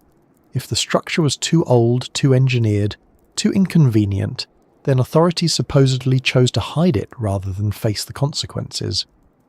This kind of explanation has a strong appeal because it gives the mystery an antagonist. The river hides the road physically, and officials hide it socially. But large cover-ups require coordination, motive, and sustained silence. They can happen in certain contexts, but they are not the easiest explanation for every missing record. A less dramatic possibility is that the feature was inspected, judged unimportant to the agency's mission, and filed away. Another is that the object was known engineering work and no one thought the public needed an explanation. Another is that the witnesses misunderstood the official's interest. A man taking a photograph does not always mean he has found something world-changing. Sometimes it means his supervisor asked for documentation, and also that he would rather be indoors. Still, official silence can be genuinely harmful to public understanding. If people saw something strange and asked questions but received no clear answer, distrust would naturally grow. Institutions often underestimate how much explanation matters. A simple public note saying the exposed stones were part of an old river structure, or a natural rock shelf, or a feature requiring further study might have reduced decades of rumour. If no such note appeared, the gap became a home for speculation. This is one reason mysteries endure. They are not always created by lies. Sometimes they're created by poor communication. Silence is cheap in the moment and expensive over time. The river itself may be the most powerful author here. Think about what it did, if the account is even partly true. It lowered during a historic drought, exposed a surface, allowed people to look, then rose and covered the object again. That sequence gives the story a perfect shape. Revelation, inspection, disappearance. If a novelist invented it, we might say it was a little too neat. But rivers do create such moments. Drought reveals drowned towns, old bridges, shipwrecks, tracks, bones and foundations. Floods expose and destroy in the same movement. Banks collapse and open layers that may close again with the next storm. Water is not a stable archive. It is an archive that occasionally throws a file onto the floor, waits for someone to notice, and then sweeps it away with the next current. Very inconsiderate, but effective. Could the river have invented the entire road through pattern and timing? It could have invented much of it. A low water exposure during a period of hardship would attract attention. A natural or historic stone feature would give people a focus. Official inspection, if routine, would add authority. The return of water would prevent confirmation. Memories would carry the most striking parts. Later tellings would emphasize the engineered details and the absence of records. The possibility of lost ancient history would attach itself because people are drawn to hidden pasts. Over time, the story would become smoother, more mysterious, and more confident. This is not a cynical view. It is how many local legends form around real places. They are not born from nothing. They grow around something, even if the something is smaller or different than the legend says. What is the something here? That remains the central problem. If there was no stone feature at all, the story is pure rumour. If there was a natural formation, the story is a case of mistaken interpretation. If there was historic infrastructure, the story preserves a forgotten piece of river life. If there was a pre-colonial feature, the story points toward a serious archaeological question. If there was a truly ancient engineered road, then the story is the tip of a much larger discovery. The available account does not let us choose confidently among these options. It gives us a scene, not a verdict. The scene is powerful. Low Mississippi, exposed stones, witnesses, engineers, photographs, samples, rising water. But a scene can be accurate in feeling and uncertain in detail. There is a useful discipline in not forcing the ending too soon. Many people want mysteries sorted into true or false. Either the hidden road was real and history is wrong, or it was nonsense and everyone should go home. But some stories occupy a middle ground where the best answer is not yes or no. But what would we need to know? That may sound less exciting, though it is actually where the real work begins. We would need the location. We would need contemporary accounts. We would need course records. We would need old maps. We would need geological surveys. We would need to know whether 1936 water levels exposed that stretch. We would need to check for historic ferry landings, river works, indigenous sites, and natural rock formations. We would need to separate what was claimed in later retellings from what was recorded at the time. Each of these steps would narrow the mystery. It might become less dramatic, or it might become more remarkable. The pre-Ice Age road idea asks us to imagine a vanished world beneath the familiar one. That is why it is so compelling. The surface of the modern world can feel settled. Roads have names, rivers have bridges, towns have signs, histories have dates.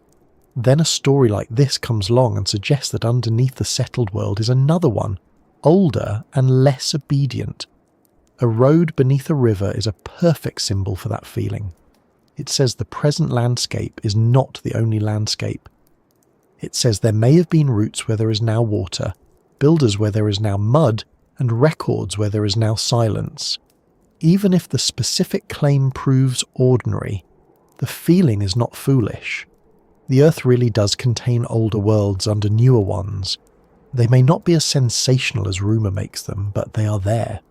The river-invented story asks us to imagine something equally human, the way uncertainty becomes legend.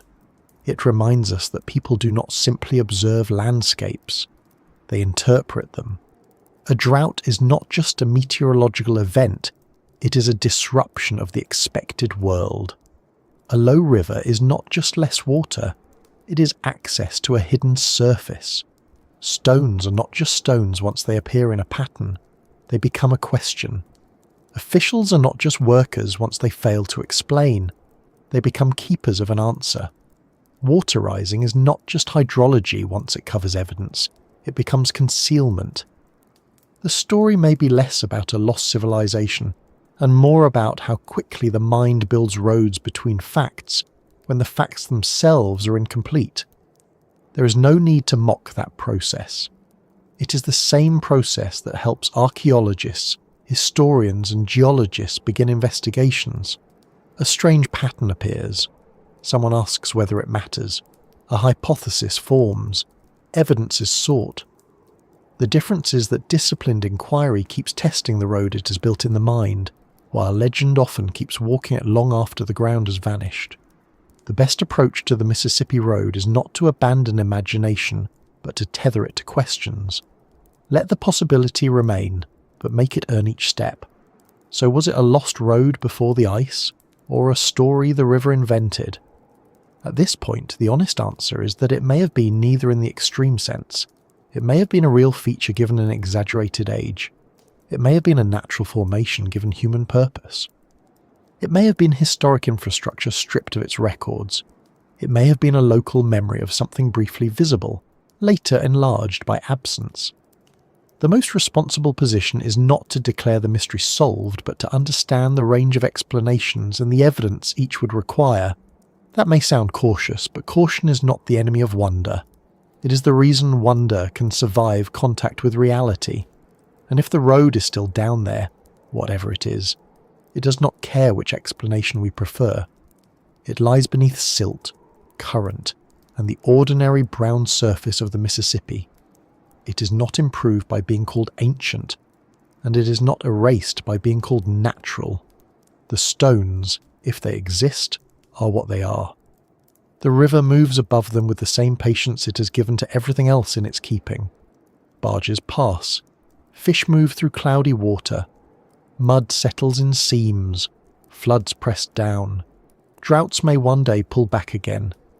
Somewhere between the bold claim and the skeptical answer is the quieter possibility that the Mississippi did reveal something in 1936, something real enough to be remembered, uncertain enough to be argued over, and hidden enough to keep its final explanation just beyond reach. That is where the story rests for now, not settled, not dismissed, and not proven. It rests under water, under memory, under layers of practical history and larger speculation.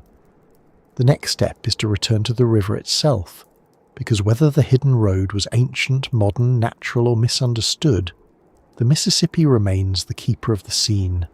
It is the river that exposed the stones, the river that covered them again, and the river that still carries the question forward beneath its wide, muddy surface. The Mississippi today does not look like a keeper of secrets in any dramatic way. It does not glitter like a fantasy river or run clear enough to show you what waits below. In many places it moves with a thick brown patience, carrying silt, leaves, branches, industrial reflections, old rain, and the steady work of half a continent draining toward the sea. Barges push through it, bridges cross it, towns lean toward it, birds skim over it as if they know exactly what they're doing, which is more than can be said for many of us before morning coffee. To someone passing over on a highway bridge, the river may seem like a broad surface and not much more. Brown water, slow current, a line on a map made real. But below that surface is a world that does not need to explain itself. That is what makes the story of the hidden road linger, not because it has been proven beyond doubt, and not because every detail can be accepted as fact, but because the Mississippi is the sort of place where disappearance feels believable. A small stream can hide a lost pocket knife or a child's toy. A reservoir can hide a drowned town. But the Mississippi can hide entire arrangements of land. It can cover banks, swallow old crossings, bury wrecks, move islands, erase property lines, and lay down so much mud that yesterday's surface becomes tomorrow's layer. If a road, platform, landing, or strange natural pavement once appeared there during the low water of 1936, it is easy to imagine the river taking it back without ceremony. No thunder, no warning, just water sliding over the stones again, leaving only the people on the bank to say that they had seen something. Rivers are not empty under their surfaces. That is the first thing to remember. Beneath a river like the Mississippi are channels within channels, bars of sand, old logs, clay banks, sunken debris, broken stone, wrecked boats, lost tools, anchors, cables, pipes, pilings, shells, bones of animals, and the remains of human work that once seemed important enough to build and is now important only to the mud. There are places where the bottom shifts constantly, and places where older surfaces may remain sealed under sediment. There are buried banks from former courses, old flood deposits, and layers laid down by storms that nobody alive remembers. A riverbed is not a floor. It is more like a stack of unfinished notes, each one partly written over the last. When people imagine the hidden road lying down there, they are really imagining one note in that stack, a message from some earlier arrangement of the world. If the road was a natural formation, the river still keeps a lesson beneath its surface. It reminds us that nature can look engineered when seen under the right conditions. Stone can fracture in straight lines. Water can carve channels that seem too neat. Mud can emphasize seams. Low sunlight can make a pattern look deliberate. Human beings are pattern readers, and we have been so for a very long time. We notice lines because lines may be tracks, paths, walls, traps, shelters, tools, or signs of other people. Seeing design is not a weakness. It is part of how we survive. But the same ability can lead us to give intention to things shaped by pressure, current, and time. If the Mississippi Road was only geology dressed in drought and memory, then the story is still useful because it shows how quickly the familiar world can become strange when water moves aside. If the road was an old piece of known infrastructure, the river keeps a different lesson. It tells us that ordinary history can become mysterious when records disappear. A ferry landing, a wagon approach, a bank protection structure, a wharf surface, or some old stonework connected with river trade could easily become puzzling once the people who used it were gone. Practical things are often forgotten first. No one builds a ferry ramp thinking it will one day be debated as evidence of a lost civilization. They build it because animals, wagons, workers or cargo need a firmer way to reach the water. Then the ferry closes. The road is abandoned. A flood comes, the bank erodes, the river shifts, a generation passes. The name of the crossing falls out of use. Another generation passes, and when drought exposes the stones, people no longer remember the practical reason for them. The absence of memory makes the object feel older. The river does not have to create a mystery from nothing. Sometimes it only has to remove the labels. If the road belonged to indigenous history, or to an older pre-colonial landscape, then the river keeps something more serious. The Mississippi Valley was never a blank place waiting for modern maps. It was home to complex societies, travel routes, settlements, agricultural systems, earthworks, trade networks, sacred landscapes, and generations of people who knew the river in ways later arrivals often did not understand. A stone feature under the river, if genuinely connected to that long history, would not be a curiosity to be turned into vague talk of vanished races or nameless builders. It would need careful study, respect, and context. It would belong to real human histories, not just to mystery. And if later records ignored or erased that context, then the river may not be hiding only stones. It may be hiding the consequences of how history has been recorded, who was allowed to explain the land, and whose knowledge was dismissed. If, in the boldest version, the road was far older than accepted timelines, then the Mississippi would be keeping something that could change much more than a local story. But that version remains the hardest to support.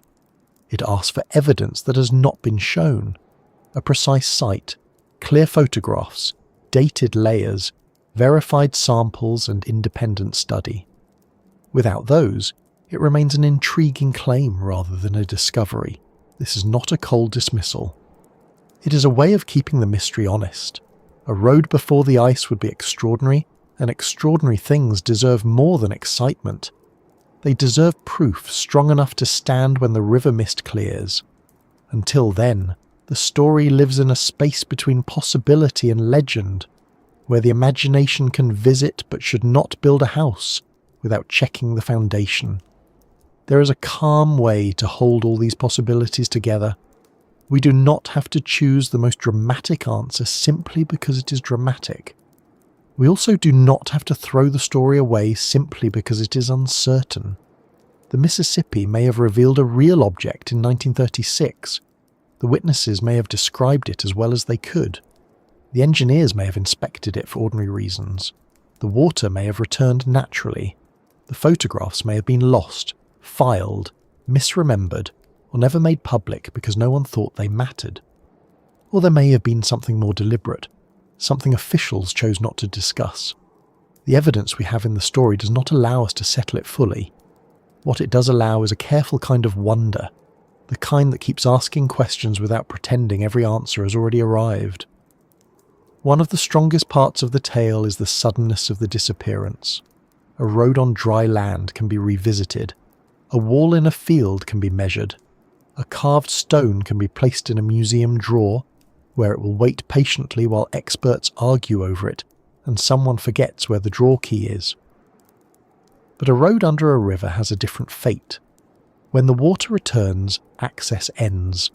Not absolutely, perhaps, because divers, sonar, dredging and sediment cores can reach places ordinary feet cannot.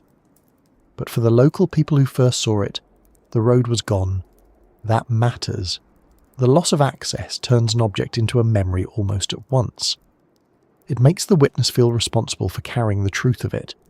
It makes later listeners frustrated because they cannot go and see for themselves. It gives the river a kind of authority.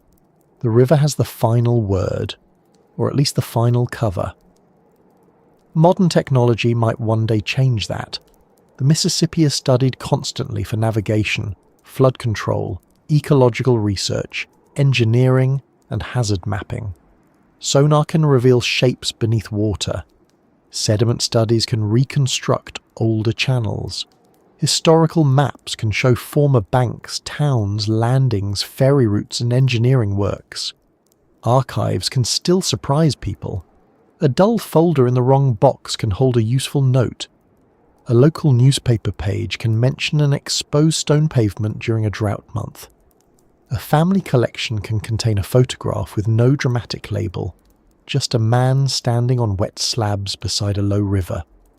If the hidden road story has a real location attached to it somewhere, then it may not be beyond reach forever. The search would not begin with declarations. It would begin with patient work, maps, water levels, old reports, local memories, geology, and the kind of archival persistence that looks boring until suddenly it is not. This is part of why the story should not be treated only as entertainment. Even uncertain stories can point toward real questions. Where were the lowest river levels recorded during the drought? Which stretches exposed unusual stone or old infrastructure? Were any core surveys conducted at those places? Did local papers describe strange finds? Are there oral histories from communities along the river that mention a stone road, paved bed, old crossing or government inspection? Were there historic ferry landings in areas later swallowed by the channel? Were there natural rock shelves known to appear during low water and confuse observers? These questions may lead to a simple answer. They may lead nowhere, or they may reveal that the legend grew around a real feature whose original purpose has been overlooked. The Mississippi itself would not be offended by any of these outcomes.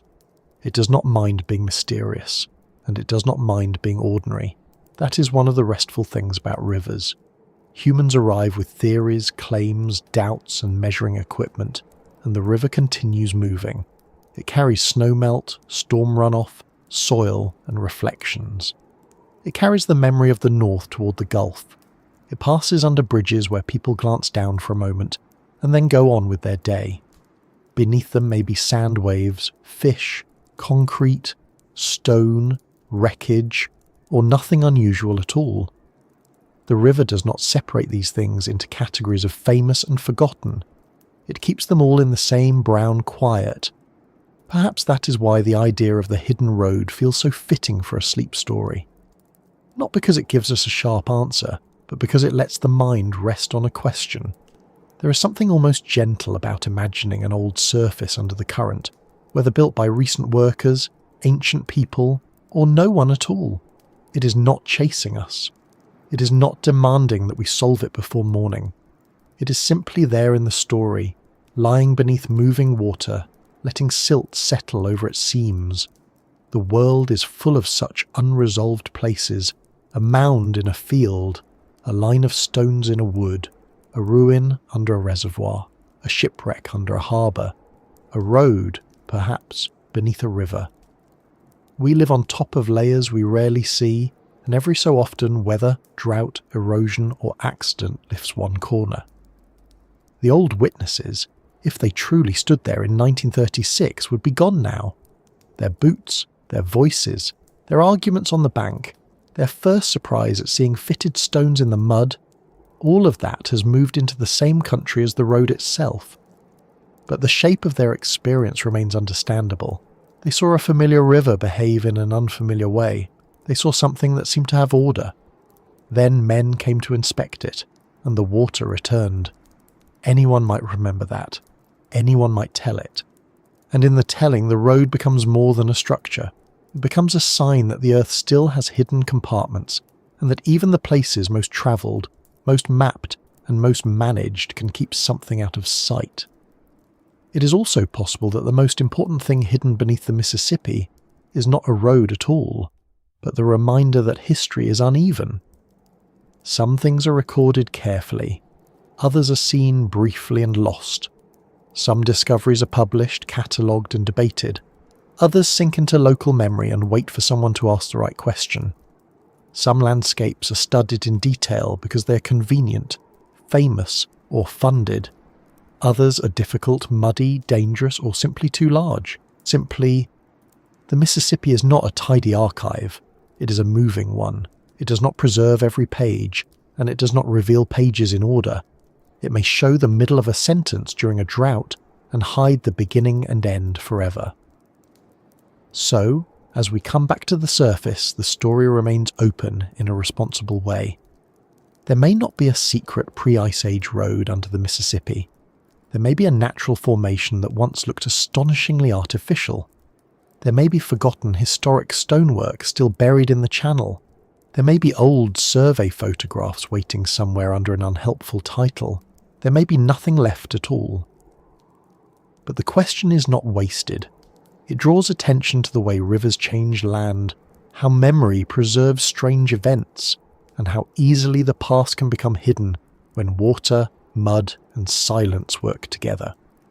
And now, after following this low river through drought, stones, witnesses, engineers, missing photographs, and the uneasy space between evidence and legend, we return to the simple image that started it all: brown water moving over something unseen.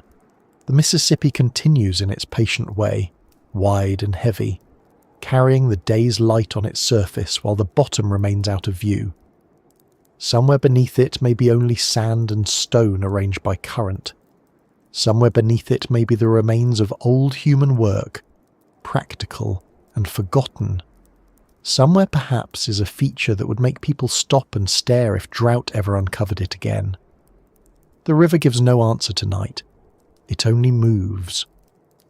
Before we leave it, I want to ask you gently, as we did at the beginning, are you listening near water tonight, or far from it? Is there a river, lake, coast, or small stream in your own life that seems ordinary on the surface but makes you wonder what it has carried, buried, or kept? If this quiet journey along the Mississippi has brought you a little calm, or given your thoughts somewhere slow to wander, I would be grateful if you liked the video, subscribed, and shared this place with someone else who enjoys old mysteries told softly. And if you are already drifting towards sleep, you can let the question rest without solving it. The river has waited through droughts, floods, centuries, and stories. It can wait a little longer. For now, imagine the water at night. Not frightening, not hurried, just moving under a dark sky. The banks are still. The barges are distant. The hidden stones, if they are there, lie quietly below the current. No one is measuring them now. No one is arguing over them. Mud settles, fish pass. Shh. The surface closes over every question with the same sleepy brown calm. Whatever the Mississippi keeps beneath it, road or rock, memory or mistake, it remains part of the deep, unfinished story of the earth beneath our feet and the waters beside us. Sleep well, fellow traveller, wherever you are, and may the old rivers of the world carry your thoughts gently into rest.